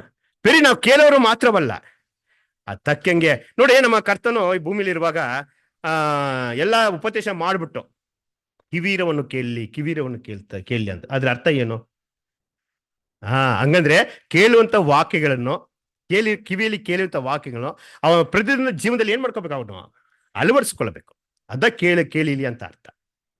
ಆ ರೀತಿ ಈ ದಿನದಲ್ಲಿನೋ ಎಷ್ಟು ಜನ ಇಲ್ವಾ, ಕಿವಿದ್ದು ಕೇಳಿದ್ರೆ ಅಂತ ಗೊತ್ತಿಲ್ಲ, ಇಲ್ಲ ಕೇಳಿ ಬಿಟ್ಬಿಡ್ತೀರ ಅಂತ ಗೊತ್ತಿಲ್ಲ ಇಲ್ವಾ. ಕೇಳಿ ಅದು ನಿಮ್ಮ ಜೀವನ ಅಳವಡಿಸಿಕೊಂಡ್ರೆ ಖಂಡಿತವಾಗಿ ನಮ್ಮನ್ನ ಒಂದು ಯಜ್ಞ ವೇದಿಯಾಗಿ ಏನ್ ಮಾಡ್ತಾರೆ, ದೇವರು ಕಟ್ತಾರೆ. ಸಿನಾ ಕಟ್ಟಿಸಿ ಅದ ಮೇಲೆ ಏನ್ ಮಾಡ್ತಾರೆ, ದೇವರು ಸರ್ವಾಂಗ ಹೋಮ, ಸಮಾಧಾನ ಯಜ್ಞಗಳನ್ನ ಕೊಡಿಸ್ತಾರೆ. ಅಂದವರು ಅಂತ ಒಂದು ವಾಗ್ದಾನ ದೇವರು ಏನ್ ಮಾಡೋದು, ನಮ್ಗೆ ಕೊಟ್ಟಿದ್ದಾರೆ. ಆ ವಾಗ್ದಾನ ಬಿಟ್ಟು ಬಿಡಿದ್ರಂಗೆ ಏನ್ ಮಾಡೋಣ ನೋಡ್ರಿನ. ಯಾಕಂದ್ರೆ ಇದು ನಮ್ಗೆ ಕೊಟ್ಟಿರುವಂತ ಕಾಲ ಸ್ವಲ್ಪ ಕಾಲ. ಚೆನ್ನಾಗಿ ಅರ್ಥ ಮಾಡ್ಕೊಳ್ತಿದ್ದೆ ಸರ್. ಎಷ್ಟು ಕಾಲವರೆಗೆ ನಾವು ಇರ್ತೀವಿ ಭೂಮಿಲಿ ಅಂತ ಹೇಳಕ್ಕಾಗಲ್ಲ. ಸರಿನಾ? ಯಾವಾಗ ನಾವು ಸಾಯ್ತೀವಿ ಅಂತ ಹೇಳಕ್ಕಾಗಲ್ಲ. ಸರಿನಾ? ಈ ಮರಣ ಅನ್ನೋದು ಏನಾಗ್ತಾ ಇದ್ರೆ ಪ್ರತಿ ಒಂದು ಮನುಷ್ಯನಿಗೆ ಹೆಂಗ ಬರ್ತಾ ಇದೆ, ಯಾವ ರೀತಿ ಬರ್ತಾ ಇದೆ, ಇಲ್ಲ ವಯಸ್ಸಾಗಿದ ಬರ್ತಾ ಅಂತ ಹೇಳಕ್ಕಾಗಲ್ಲ. ಹಂಗಿರುವಾಗ ನಮಗಿರುವಂತ ಸಮಯವನ್ನು ಏನ್ ಮಾಡ್ಕೋಬೇಕು, ಪ್ರಯೋಜನ ಪಡಿಸ್ಕೋಬೇಕು. ಅದಕ್ಕೆ ನಿಮ್ಮ ರಕ್ಷಣೆ ನೀವು ಕಾಪಾಡಿಕೊಡ್ರಿ ಅಂದ್ಬಿಟ್ಟು ನಿಮ್ ಕೊಡಲ್ಪಟ್ಟ ರಕ್ಷಣೆಯನ್ನು ವಾಗ್ದಾನ ಮಾಡಿದಾರಲ್ಲ, ಅದನ್ನ ಕಾಪಾಡಿಕೊಳ್ರಿ, ಪ್ರಯೋಜನ ಪಡಿಸ್ಕೊಳ್ರಿ ಇಲ್ವಾ. ಹೆಂಗ ಪ್ರಯೋಜನ ಪಡಿಸಿ, ಇಂಥ ವಾಕ್ಯಗಳು ಇಂಥ ಸತ್ಯಗಳು ಕೇಳುವಾಗ ಏನ್ ಮಾಡ್ಕೊಳ್ರಿ, ಎಲ್ಲೆಲ್ಲಿ ನಾವು ಬಿದ್ದಿದೀವಿ, ಎಲ್ಲೆಲ್ಲಿ ಕರೆಕ್ಷನ್ ಆಗ್ಬೇಕು, ಎಲ್ಲೆಲ್ಲಿ ನಾವು ಎದ್ದೊಳ್ಬೇಕು ಇಲ್ವಾ, ಇನ್ನ ಎಷ್ಟು ದೇವರಿಗೆ ಮಹಿಮೆ ತರುವಂತೆ ಏನು ಕೆಲಸ ಕಾರ್ಯಗಳ ಮಾಡಬೇಕು ಅಂತಲ್ಲ, ಅದನ್ನ ಯೋಚನೆ ಮಾಡಿಕೊಂಡು ಕ್ರಿಸ್ತನ ಜೀವನ ಮುಂದುವರಿಯೋಣ ಇರೋವರೆಗೂ ಇಲ್ವಾ. ಇಂಥ ಸಹೋದರಿ ಅನ್ಯನ್ಯತ್ಯದಲ್ಲಿ ಪ್ರೀತಿಯಲ್ಲಿ ಸಭೆ ಕೂಡಿ ಬರುವಂತ ವಿಷಯಗಳಲ್ಲಿ ಸೇರಿ ನಾವು ಒಂದೇ ಮನಸ್ಸು ಏಕೆ ಮನಸ್ಸು ಉಳ್ಳವರಾಗಿ ದೇವರು ಕೆಲಸ ಕಾರ್ಯ ಮಾಡಿಕೊಂಡು ಹೋದರೆ ಇಲ್ಲ, ಖಂಡಿತವಾಗಿ ದೇವರು ಕೊಡುವಂತ ಆ ಒಂದು ಆಶೀರ್ವಾದ ಹೊಂದ್ಕೊಳ್ಳೋಕ್ಕಾಗ ಸಾಧ್ಯ. ಪಿತೃಶ್ರೀ ಇರುವಾಗ ಪಿತೃಶ್ರೀ ಇದುವರೆಗೂ ನಿಮ್ಮ ಮಧ್ಯದಲ್ಲಿ ಈ ಒಂದು ದೇವರ ಸಂದೇಶವನ್ನು ಹಂಚಿಕೊಳ್ಳಕ್ಕೆ ದಯಪಾಲಿಸಿ ತಂದೆ ದೇವರು ನಿಮ್ಮೆಲ್ಲರಿಗೂ ನನ್ನ ವಂದನೆಯಲ್ಲಿ ಮುಗಿಸ್ಕೊಳ್ತಾ ಇದ್ದೀನಿ. ಆಮೇಲೆ ಥ್ಯಾಂಕ್ ಯು ಬ್ರದರ್.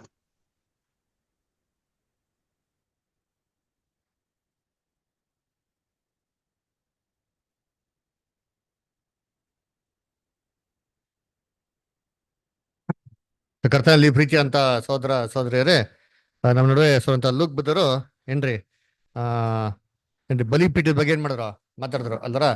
ಸೊ ಕಳೆದ ಸತಿ ಬರ್ಬೇಕಾದ್ರೆ ನಮ್ಮ ಬ್ರದರ್ ನಮ್ಮ ನಡುವೆ ಒಂದು ಪಾಠ ಮಾತಾಡಿದ್ರು, ಜ್ಞಾಪಕ ಇದೆಯಾ ಯಾರಿಗಾರ? ಯಾವ್ದ್ರ ಬಗ್ಗೆ ಮಾತಾಡಿದ್ರು ಕಳೆದ ಸತಿ ಬರ್ಬೇಕಾರೆ? ಎಲ್ಲ ಮರ್ತೋಗ್ಬಿಟ್ರ ಜಲ್ದಿ? ಹಾ, ಕಳೆದ ಸತಿ ಬಂದಿದ್ದಲ್ಲ ಅಕ್ಟೋಬರ್ ಅಲ್ಲಿ, ಅದರ ಏನ್ ಬಗ್ಗೆ ಮಾತಾಡಿದ್ರು? ಜಿಂಕೆ. ಮರ್ತಾ ಇಲ್ಲ ಜ್ಞಾಪಕ? ಜಿಂಕೆ ಮತ್ತೆ ಜಿಂಕೆ ಜೊತೆಗೆ ಇನ್ನೊಂದು ಹೇಳಿದ್ರಲ್ಲ, ಏನು ಮರ್ತೋಗ್ಬಿಟ್ರ? ಜಿಂಕೆ ಮತ್ತೆ ಮೊಸ್ಲೆ. ಹಾ, ಎಲ್ಲ ಮರ್ತೋಗ್ಬಿಟ್ರ? ಜ್ಞಾಪಕ ಐತಾ ಇಲ್ಲ? ಹಾ, ಸರಿ. ಜಾನ್ ಬದರ್ ಓದ್ಸತಿ ಬಂದಾಗ ಏನ್ ಮಾತಾಡಿದ್ರು? ದಾಳಿಂಬ್ರಿ ಜ್ಯೂಸ್ ಕೊಟ್ಟೋದ್ರು. ಅಜ್ಜಲ್ಲಿ ಕುಡ್ದು ಖಾಲಿ ಮಾಡ್ಬಿಡಿದಿರ ಅದರ ಎಲ್ಲ ಜ್ಞಾಪನ ಇಟ್ಕೊಳ್ರಿ ಅಲ್ವರ. ಸೊ ಅದೇ ರೀತಿ ಏನ್ರಿ ಈ ಸತಿ ನಮ್ಮ ಬ್ರದರ್ ಏನ್ ಬಗ್ಗೆ ಬಲಿಪೀಠ ಬಗ್ಗೆ ಏನ್ ಮಾಡವ್ರೆ ಮಾತಾಡೋದು ನೋಡಿ. ಎಷ್ಟು ಚೆನ್ನಾಗಿ ನೋಡಿ ಪಾಠ ಅಲ್ವರ. ಬಲಿಪೀಠನ ಹೆಂಗ್ ತಯಾರು ಮಾಡ್ತಾ ಇದ್ರು ಅಲ್ವರ. ಸೊ ನಾವೆಲ್ಲ ಏನ್ ತಿಳ್ಕೊಂಡಿರ್ತೀರಿ, ಬಲಿಪೀಠ ಅಂದ್ರೆ ನೀಟಾಗೆಲ್ಲ ಕಟ್ಟಿ ಗಿತ್ತಿ ನೀಟಾಗೆಲ್ಲ ಮಾಡಿ ಶೇಪ್ ಮಾಡಿ ನೀಟಾಗಿ ಸ್ಕ್ವೇರ್ ಆಗಿ ಏನ್ ಮಾಡಿರ್ತಾರೆ, ಕಟ್ಟಿರ್ತಾರೆ ಅಂತ ನೋಡಿದ್ರೆ ಬಲಿಪೀಠ ಹಂಗೆ ಕಟ್ಟಿಲ್ಲ. ಹೆಂಗ್ ಕೆತ್ತವ್ರಂತೆ? ನ್ಯಾಚುರಲ್ ಸ್ಟೋನ್ಸ್ ಅದರ ಹೆಂಗ್ ಕಂಡು ಬಂದಿದ್ಯೋ ಆ ಕಲ್ಲು ಹಂಗೆ ಏನ್ ಮಾಡೋರೆ ಅದರ ತಂದೆ ಇಟ್ಟವ್ರೆ. ನಾವು ಮನೆ ಕಟ್ಬೇಕ್ರಿ ಎಂತ ಕಲ್ಲು ಹಾಕ್ತಿರಿ? ನೀಟಾಗಿರ್ಬೇಕು, ಹೊಸ ಕಲ್ಲು, ನೀಟಾಗೆಲ್ಲ ಚಿಸ್ಲಿಂಗ್ ಎಲ್ಲ ಆಗಿರ್ಬೇಕು ಸರ್, ನೀಟಾಗಿ ಪಾಲಿಶ್ ಹೊಡೆದಿರ್ಬೇಕು ಅಂತ. ನಮ್ಮ ಮನೆಗೆಲ್ಲ ಹಳೆ ಕಲ್ಲು ಹಾಕಿರೋದು ಅಲ್ವರ. ಸೊ ನೋಡ್ಬೇಕಾದ್ರೆ ಬೈಬಲ್ ಕೊಟ್ಟ ಹೊಡಿತೀನಿ ಅಲ್ವರ. ಸೊ ನ್ಯಾಚುರಲ್ ಆಗಿರೋದನ್ನ ದೇವ್ರ ಏನ್ ಮಾಡ್ತಾರೆ ನೋಡ್ತಾರೆ ಅಲ್ವರ. ಸೊ ಅದಕ್ಕೆ ನೋಡ್ಬೇಕಾದ್ರೆ ಅಂದ್ರೆ ನಮ್ಮ ಬ್ರದರ್ ಅದನ್ನ ಚೆನ್ನಾಗಿ ಹೇಳ್ದ ಅಲ್ವರ. ಅದ್ರಲ್ಲಿ ಕಬ್ಬಣದ ಒಂದು ಉಳಿ ಒಂದು ಏಟ್ ಏನಾಗಿರ್ಬಾರ್ದು, ಬಿದ್ದಿರ್ಬಾರ್ದು ಅದರ. ಲೋಕದಲ್ಲಿರೋಂಥ ಒಂದು ವಸ್ತುಗಳ ಒಂದು ಏನ್ರ ಪ್ರಭಾವ ನಮ್ಮಲ್ಲಿ ಏನಾಗಿರ್ಬಾರ್ದು, ಇರಬಾರ್ದು. ಬೈಬಲ್ ಹೇಳ್ತಾರೆ, ಯಾರೋ ಒಬ್ರು ಲೋಕನಾಗ್ಲಿ ಲೋಕದಲ್ಲಿರೋಂಥ ಒಂದು ಕೆಲಸಗಳನ್ನ ಪ್ರೀತಿ ಮಾಡಿದ್ರೆ ಏನಿಲ್ಲ, ಅವನಲ್ಲಿ ದೇವ್ರ ಪ್ರೀತಿನೇ ಇಲ್ಲ ಇಲ್ಲ ಅದರ. ಸತಿ ನೋಡ್ಬೇಕಾದ್ರೆ ನಾವ್ ಏನ್ ಮಾಡ್ಬೇಕು, ಚೆನ್ನಾಗಿ ಅರ್ಥ ಮಾಡ್ಕೊಬೇಕಂದ್ರ. ಸೊ ಕಬ್ಬಣ ನಮಗ್ ಟಚ್ ಆಗ್ತಾ ಇದೆ ಅಂತಂದ್ರೆ ನಮ್ಮಲ್ಲಿ ಏನಿಲ್ಲ ಅಂತ ಅರ್ಥ, ದೇವರ ಪ್ರೀತಿಯೇ ಇಲ್ಲ ಇಲ್ಲ ಅಂತಂದ್ರೆ. ಅದಕ್ಕೆ ನೋಡ್ಬೇಕಾದ್ರೆ ಈ ಈ ಕಬ್ಬಣಕ್ಕೂ ನಮಗೂ ತುಂಬಾ ಏನಾಗಿದೆ ಅಟ್ರಾಕ್ಷನ್ ಇದೆ. ಹೆಂಗೆ ಅಂತಂದ್ರೆ ಈ ಭೂಮಿ ಬಂದ್ಬಿಟ್ಟು ಒಂದು ಮ್ಯಾಗ್ನೆಟ್ ಇದ್ದಂಗೆ, ಅದರ ನ್ಯಾಚುರಲ್ ಮ್ಯಾಗ್ನೆಟ್ ಅದರ. ನೋಡ್ರಿ ಈ ಕಬ್ಬಣ ಏನಾಗ್ತಾರೆ, ಮ್ಯಾಗ್ನೆಟಿಕ್ ಹತ್ರ ತಂದ ತಕ್ಷಣ ಪಟ್ ಅಂತ ಏನಾಗ್ತಾರೆ, ಅಟ್ರಾಕ್ಟ್ ಆಗ್ತಾರೆ. ಈ ತರ ನಮ್ಮನ್ನ ದೇವ್ರ ಏನ್ ಮಾಡ್ತಾರೆ ಏನ್ರಿ, ಈ ಭೂಮಿಯಿಂದ ದೂರ ಏನ್ ಮಾಡ್ತಾವ್ರೆ, ಹೇಳ್ಕೊಂಡು ಹೋಗ್ತಾರೆ. ನಾವೇನ್ ಮಾಡ್ತೀರಿ, ಈ ಭೂಮಿ ಪವರ್ಫುಲ್ ಮ್ಯಾಗ್ನೆಟ್, ನಾವೆಲ್ಲ ತಗಡುಗಳು ಅಲ್ರ. ಎಷ್ಟು ದೂರ ಹೇಳಿದ್ರು ವಾಪಸ್ ಇಲ್ಲಿ ಬಂದು ಕಚ್ಕೊಂತೀರಿ, ಇಲ್ಲಿಗೆ ಬಂದು ಕಚ್ಕೊಂತೀರಿ ನೋಡ್ರಿ ಅಲ್ರ. ಅದಕ್ಕೆ ನೋಡ್ಬೇಕಾದ್ರೆ ಇದನ್ನೇನ್ ಮಾಡ್ಬೇಕು ನಾವು, ಜಯಿಸ್ಬೇಕು. ಅದಕ್ಕೆ ನೋಡಿ ದೇವ್ರ ದರ್ಶನ ಗುಡಾರದಲ್ಲಿ ದೇವ್ರು ನೋಡಿ ಎಷ್ಟು ಬ್ಯೂಟಿಫುಲ್ ಆಗಿ ಪ್ಲಾನ್ ಮಾಡೋರು ಅಂದ್ರೆ, ಒಂದು ಉಳಿ, ಒಂದು ಪಾತ್ರೆ, ಒಂದು ಚಮಚ ಎಲ್ಲವೂ ಏನಿಂದೆ ತಾಮ್ರದಿಂದ ಮಾಡಲ್ಪಟ್ಟಿತ್ತು ಅಲ್ವರ. ನಮ್ಮ ಟ್ಯಾಬ್ನಾಕಲ್ ಕ್ಲಾಸ್ ಕೇಳ್ತಾ ಇದ್ದೀರಾ ಇಲ್ವೋ?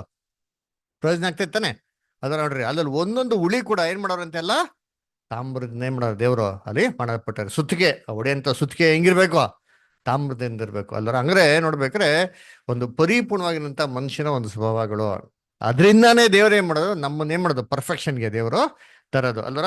ಅದು ಮಾತ್ರ ಅಲ್ಲ ನೋಡ್ರಿ ಅಂತೀನಿ, ಈ ಒಂದು ಏನ್ರಿ ಕಲ್ ಮೇಲೆ ಏನಪ್ಪ ಕೆತ್ತಿದ್ರು ಅಂತ ನೋಡಿದ್ರಿ, ಧರ್ಮಶಾಸ್ತ್ರ ಅಲ್ವರ.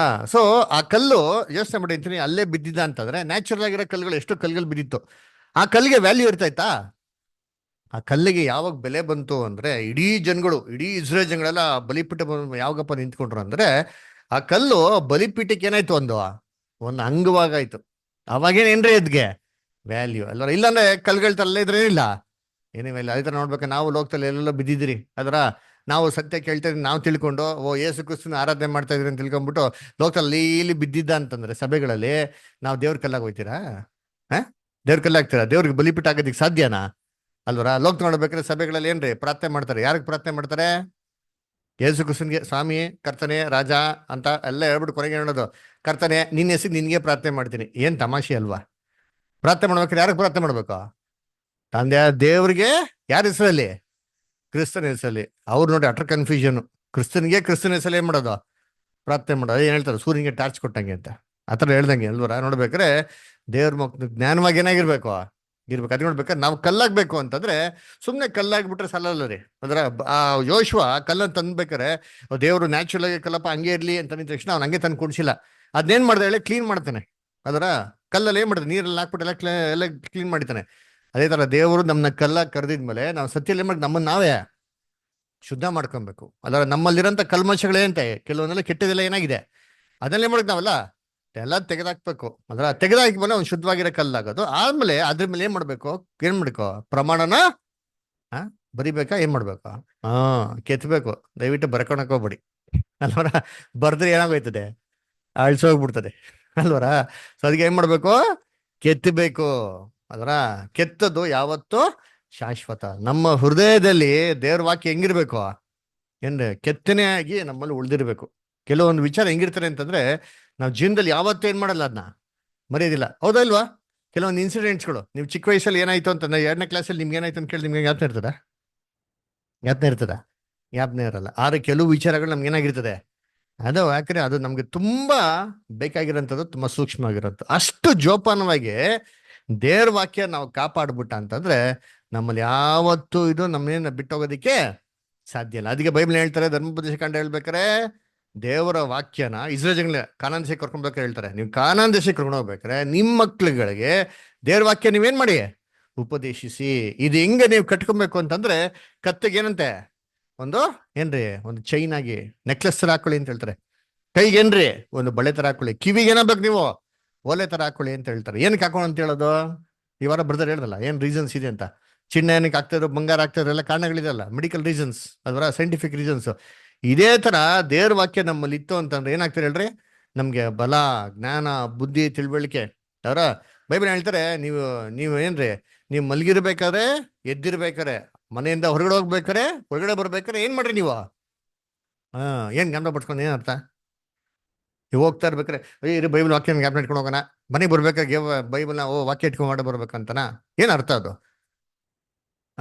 ನೀವ್ ಏನೇನ್ ಕೆಲಸ ಮಾಡ್ತಿರೋ ಆ ಟೈಮಲ್ಲೆಲ್ಲ ನಿಮ್ಗೆ ಏನಾಗಿರ್ಬೇಕು? ದೇವ್ರ ವಾಕ್ಯ ನಿಮ್ಗೆ ನೆನ್ಪು ಬರ್ಬೇಕು. ಅನ್ನೋ ಏನ್ ಅರ್ಥ ಅಂದ್ರೆ ನಾವ್ ಏನೋ ಒಂದು ಕೆಲಸ ಮಾಡ್ತಾ ಸಂದರ್ಭದಲ್ಲಿ ಆ ನಿರ್ಧಾರಗಳು, ಆ ಕೆಲ್ಸಕ್ಕೆ ಸಂದರ್ಭದಲ್ಲಿ ಏನ್ ನಾವು ನಿರ್ಧಾರಗಳು ತಗೊಂತಿರೋ ಅದೆಲ್ಲ ವಾಕ್ಯಕ್ಕೆ ಅನುಗುಣವಾಗಿ ಏನಾಗಿರ್ಬೇಕು ಇರ್ಬೇಕು. ಯೋಚನೆ ಮಾಡಿ, ವಾಕ್ಯಕ್ಕೆ ಅನುಗುಣವಾಗಿರೋ ನಿರ್ಧಾರಗಳು ತಗೊಂಡಂದ್ರೆ ನಮ್ ಜೀವನ ಹೆಂಗಿರ್ತದೆ ಅದರ. ದೇವ್ರ ವಾಕ್ಯ ಯಾವತ್ತೂ ಬಿಳಕ್ಕೆ ಏನಿಲ್ಲ, ಸಾಧ್ಯ ಇಲ್ಲ. ಬೈಬಲ್ ಹೇಳ್ತಾರಲ್ಲ, ಇದು ಮಳೆನ ಹನಿ ತರ. ಅದರ ಮಳೆ ಹನಿ ಭೂಮಿಗೆ ಬಿದ್ದು ಕೆಲಸ ಮಾಡ್ದೆ ಎಲ್ಗೋಗಲ್ಲ, ದೇವ್ರ ಹತ್ರಕ್ಕೆ ಹೋಗಕ್ಕೆ ಸಾಧ್ಯ ಇಲ್ಲ. ಈ ತರ ದೇವರ ವಾಕ್ಯ ನಮ್ಮಲ್ಲಿತ್ತು ಅಂತಂದ್ರೆ ಅದು ಕ್ರಿಯೆ ಮಾಡಿದಿರ ಯಾವತ್ತು ಹಿಂತಿರ್ಗಕ್ಕೆ ಸಾಧ್ಯ ಇಲ್ಲ. ಇವಾಗ ಅದು ನಮ್ಮಲ್ಲಿ ಬದಲಾವಣೆಗೆ ತರ್ತಾ ಇಲ್ಲ. ನಿಂಗೆ ಗೊತ್ತಾ ಮೀನಿಂಗು? ಅದು ವಾಕ್ಯದ ಪ್ರಾಬ್ಲಮ್ ಅಲ್ಲ. ಪ್ರಾಬ್ಲಮ್ ಯಾರ್ದು? ನಮ್ಮದು. ನಮ್ಮ ಭೂಮಿ ಏನಾಗಿಲ್ಲ, ಸರಿ ಇಲ್ಲ. ನಮ್ಮ ಭೂಮಿ ಹೆಂಗಿರ್ಬೋದು? ಕಲ್ಬಂಡೆ ತರ ಇರ್ಬೋದು. ಇಲ್ಲ ಭೂಮಿ ಒಳ್ಳೆ ಭೂಮಿನೇ, ಗುಬ್ಬಚ್ಚಿ ಬಂದು ಏನ್ ಮಾಡ್ತಾ ಇರ್ಬೋದು, ಎತ್ಕೊಂಡು ಹೋಗ್ತಾ ಇರ್ಬೋದು. ಇಲ್ಲ ಮುಳ್ಗಳ ನಡುವೆ ಏನಾಗಿರ್ಬೋದು, ಬಿದ್ದಿರ್ಬೋದು ಅಲ್ವರ. ಅದಕ್ಕೆ ನಾವೇನ್ ಮಾಡ್ಬೇಕು, ಸ್ವಲ್ಪ ಯೋಚನೆ ಮಾಡ್ಬೇಕು. ಅದಕ್ಕೆ ನ್ಯಾಯ ಪ್ರಮಾಣ ಕೆತ್ತಲ್ಪಟ್ಟಿರ್ಬೇಕು ಅದ್ರ ಮೇಲೆ ಅಲ್ವರ. ಆಮೇಲೆ ಏನ್ರಿ ಬರ್ತಾ ಇನ್ನೇನಂದ್ರ ಸಮಾಧಾನ ಯಜ್ಞ. ಅದರ ಬರೀ ಕೆತ್ತಲ್ಪಟ್ಟಿದೆ, ನಾನು ಏನೋ ತ್ಯಾಗ ಮಾಡಲ್ಲ ಅಂತಂದ್ರೆ ಆಯ್ತದ? ದೇವ್ರ ಮಕ್ಳನ್ನ ಕರ್ದಿರೋದೇನಕ್ಕೆ ಹೇಳಿ? ತ್ಯಾಗ ಮಾಡ್ಕಿ. ಸ್ವಾರ್ಥ ಯುಗದಲ್ಲೇ ಕರ್ದಿರೋದೇನಕ್ಕಪ್ಪ ಅಂದ್ರೆ ನಾವೇ ಏನ್ರಿ ದೇವ್ರಿಗೆ ಸಜೀವ ಯಜ್ಞ ಅಂತಂದ್ರೆ ಏನ್ರಿ ಬ್ರದರ್ ಹೇಳಿದ್ರೆ ನಮ್ಗೆ ಕಷ್ಟ ಆಗ್ಬೇಕದು ಅಲ್ದರ. ಇವಾಗ ನಾವ್ ಕೆಲವೊಂದ್ಸರಿ ಏನ್ ಮಾಡ್ತೀರಿ, ಸಭೆಗೆ ಬಾ ಅಂತಂತ ಬರೋದೇ ಏನ್ರ ಬಿಡೈತಿ ಇವಾಗ ಕಷ್ಟ. ಅದಕ್ಕೆ ನಮ್ಮೆಲ್ಲ ಕಷ್ಟ ಆಗಿದ್ರೆ ನಾವು ಬರೋದಿಲ್ಲ ಅಲ್ವರ. ನಾವೇನ್ ಮಾಡ್ಬೇಕು, ಅದನ್ನ ಕಷ್ಟ ಆದ್ರೂ ಸರಿ ಏನ್ ಮಾಡ್ಬೇಕು, ನಾವು ಬರ್ಬೇಕು. ಇದೇ ಆಫೀಸ್ ಹಿಂಗೆ ಹೇಳ್ತೀರಾ, ಸರಿ ಇವತ್ತು ತುಂಬಾ ಕಷ್ಟ ಸರ್ ಬರಕ್ಕಾಗಲ್ಲ ಅಂದ್ರೆ ಆಯ್ತಪ್ಪ ಮನೆ ಇದ್ಬಿಡು ಅಂತಾರ. ಅಲ್ಲೇ ಇದ್ಬಿಡು ಅಂತರ್ಬೇಕಾರೆ ಅಲ್ವರ. ಒಬ್ಬ ಮನುಷ್ಯನಿಗೆ ನಾವು ಎಷ್ಟು ಭಯ ಪಡ್ತೇನೆ, ನಾವು ತಂದೆ ದೇವ್ರಿಗೆ ಎಷ್ಟು ಭಯ ಪಡ್ಬೇಕು. ದೇವ್ರು ನಮ್ಗೆ ಏನು ಮಾಡಲ್ಲ ರೀ ಅದರ. ದೇವ್ರು ನಮ್ಗೆ ಇಮ್ಮಿಡಿಯೇಟ್ ಸ್ಪಾಟಲ್ಲಿ ಶಿಕ್ಷೆಗಳು ಏನ್ ಮಾಡಕ್ ಹೋಗಲ್ಲ, ಕೊಡಕ್ ಹೋಗಲ್ಲ. ಅದೇನ್ ಮಾಡಿದ್ರೆ ದೇವ್ರು ನಮ್ನ ಪರೀಕ್ಷೆಗಾಗಿ ಏನ್ ಮಾಡ್ತಾರೆ, ನೋಡ್ತಾರೆ ನಾವೆಷ್ಟು ಜಯಿಸ್ತೀರಿ ಅದರ. ಅದೇ ನೋಡ್ಬೇಕಾರೆ ನಾವು ದೇವ್ರಿಗೆ ಏನ್ ಮಾಡ್ತೀವಿ, ಯಜ್ಞಗಳನ್ನ ಸಲ್ಸರಾಗಿರ್ಬೇಕು. ಅದು ಮಾತ್ರ ಅಲ್ಲ, ಸಮಾಧಾನ ಕೂಡ ಏನ್ರಿ, ಸಮಾಧಾನದ ಒಂದು ಯಜ್ಞ, ಸಮಾಧಾನ ಕೊಡೋರಾಗಿರ್ಬೇಕು. ಬ್ರದರ್ ಹೇಳ್ದಲ್ಲ ಏನ್ರಿ, ಪುನರ್ತನದ ಒಂದು ಎಕ್ಸಾಂಪಲ್. ಈ ತರ ಎಷ್ಟೋ ಎಕ್ಸಾಂಪಲ್ಸ್ ಇದೆ ರೀ. ಎಷ್ಟೋ ಜನಗಳಿಗೆ ಏನಾಗಿದೆ ಗೊತ್ತಾ, ಎಷ್ಟೋ ಇರ್ತಾರೆ. ಬೈಬಲ್ ಎಷ್ಟೋ ಜನ ಓದಿರ್ತಾರೆ, ಎಷ್ಟೋ ಜನಕ್ಕೆ ಏನಾಗಿಲ್ಲ ಉತ್ತರಗಳು ಸಿಕ್ಕಿರಲ್ಲ. ಈ ಬೈಬಲ್ ಬಗ್ಗೆ ತಿಳ್ಕೊಬೇಕು ಅಂತ ಎಷ್ಟೋ ಸರಿ ಪ್ರಯಾಸ ಪಟ್ಟಿರ್ತಾರೆ ಅಲ್ವರ. ಅವ್ರಿಗೆ ಏನಾಗಲ್ಲ, ಎಲ್ಲೂ ಇದು ಉತ್ತರ ಸಿಕ್ಕಿರಲ್ಲ. ನಮ್ಗೇನೋ ಒಂದು ಚಾನ್ಸ್ ಸಿಕ್ತಾಗ ಕ್ರಿಶ್ಚಿಯನ್ಸ್ ನೋಡಿದಾಗ ನಾವೇನ್ ಮಾಡ್ಬೇಕು ಹೇಳಿ, ವಿಟ್ನೆಸ್ ಮಾಡ್ಬೇಕು. ಒಂದು ಸ್ಮಾಲ್ ಚಿಕ್ಕ ವಿಟ್ನೆಸ್ ಮಾಡಿ ನೋಡ್ರಿ ಇದ್ದೀನಿ, ದೇವ್ರು ಎಷ್ಟೋ ಪ್ರಭಾವಗಳು ಮಾಡಕ್ಕೆ ಏನ್ ಮಾಡ್ತಾರೆ ದೇವ್ರು, ಅದು ಸಾಮರ್ಥ್ಯ ಉಳ್ಳವ್ರಿ. ಅಂತ ಮಕ್ಳುಗಳನ್ನ ನಮ್ಮ ನೆಲಕ್ಕೆ ನಾವೆಲ್ಲ ಸದಿಗೆ ಬಂದಿದ್ದು ಹಿಂಗೆ ಬರ್ತೀವಿ, ಹಂಗೆ ಮ್ಯಾಜಿಕ್ ಬಂದ್ಬಿಟ್ರೆ ಹಿಂಗೆ ಏನಾಗಿರೋದು ಬಂದಿರೋದು ಅದರ. ಅನ್ನ ಕರ್ತನಲ್ಲಿ ಪ್ರೀತಿ ಅನ್ಸಗಳೇ ಇವೆಲ್ಲ ವಿಚಾರಗಳು ನಾವೇ ಮಾಡೋಣ, ಒಂದು ಮನ್ಸಲ್ಲಿ ಇಟ್ಕೊಳೋಣ. ಅದು ಮಾತ್ರ ಅಲ್ಲ, ಕೊನೆಯದಾಗಿ ಏನಪ್ಪ ನೋಡ್ತೀವಿ ಅಂದ್ರೆ, ಈ ಬಲಿಪೀಠ ಕಟ್ಟಿದ್ಮೇಲೆ ಇಡೀ ಇಸ್ರೇಲ್ ಜನಗಳು ಏನಾಗಿದ್ರಂತೆ, ಇದು ಮುಂದೆ ಬಂದೇ ನಿಂತಿದ್ರಂತೆ ಅಲ್ವರ. ಅದೇ ರೀತಿ ನೋಡ್ಬೇಕಾದ್ರೆ ಈ ಸಭೆ ಕಂಪ್ಲೀಟ್ ಆಮೇಲೆ ಇಡೀ ಇಸ್ರೇಲ್ ಜನಗಳ, ಈ ಲೋಕ ಜನಗಳು ಏನ್ ಮಾಡ್ತಾರೆ, ಈ ಸಭೆಯಕ್ಕೆ ಸೇರಿಸ್ತಿದ್ದಕ್ಕೆ ಆಶೀರ್ವಾದಗಳನ್ನ ಹೊಂದೋದಿಕ್ಕೆ ಅಲ್ವರ. ಸೊ ಅದರಿಂದ ಕೊನೆಯದಾಗಿ ಒಂದು ವಾಕ್ಯ ಓದೋಣ. ಅದರಲ್ಲೇ ನೋಡಿದ್ದೀನಿ 8ನೇ ಅಧ್ಯಾಯ ಯೆಹೋಶುವ 8:35 ಓದ್ರಿ ಅಂತೀರಿ. ಯೆಹೋಶುವ 8:35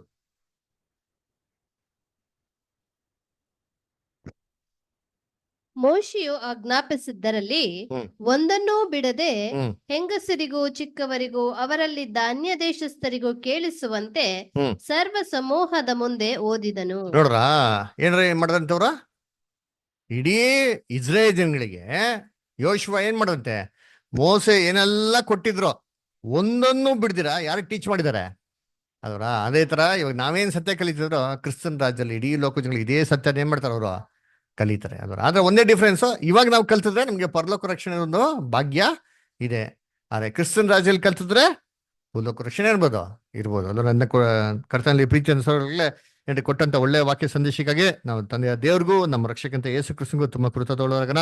ಅದೇ ರೀತಿ ನಮ್ಮ ನಡುವೆ ವಾಕ್ಯ ಸಂದೇಶ ಅಂದ್ಕೊಂಡಂತ ಸ್ವಂತ ಲೂಕ್ ಬುದ್ಧರಿಗೂ ಕೂಡ ನಾವು ಪ್ರಾರ್ಥನೆ ಹಂಚ್ಕೊಂಡೋಗೋಣ. ದೇವರು ಕೃಪೆ ಕೊಟ್ಟು ದಯ ಕೊಟ್ಟು ನಡೆಸಲಿ. ಮುಂದೆ ಬರೋ ದಿನಗಳಲ್ಲಿ ಹೆಚ್ಚಿನಾದ ರೀತಿಯಲ್ಲಿ ಅವರು ದೇವರು ವಾಕ್ಯನ ಸಾರಲಿ ಅಂತ ನಾವು ಪ್ರಾರ್ಥನೆ ಹಂಚ್ಕೊಳ್ಳೋಣ.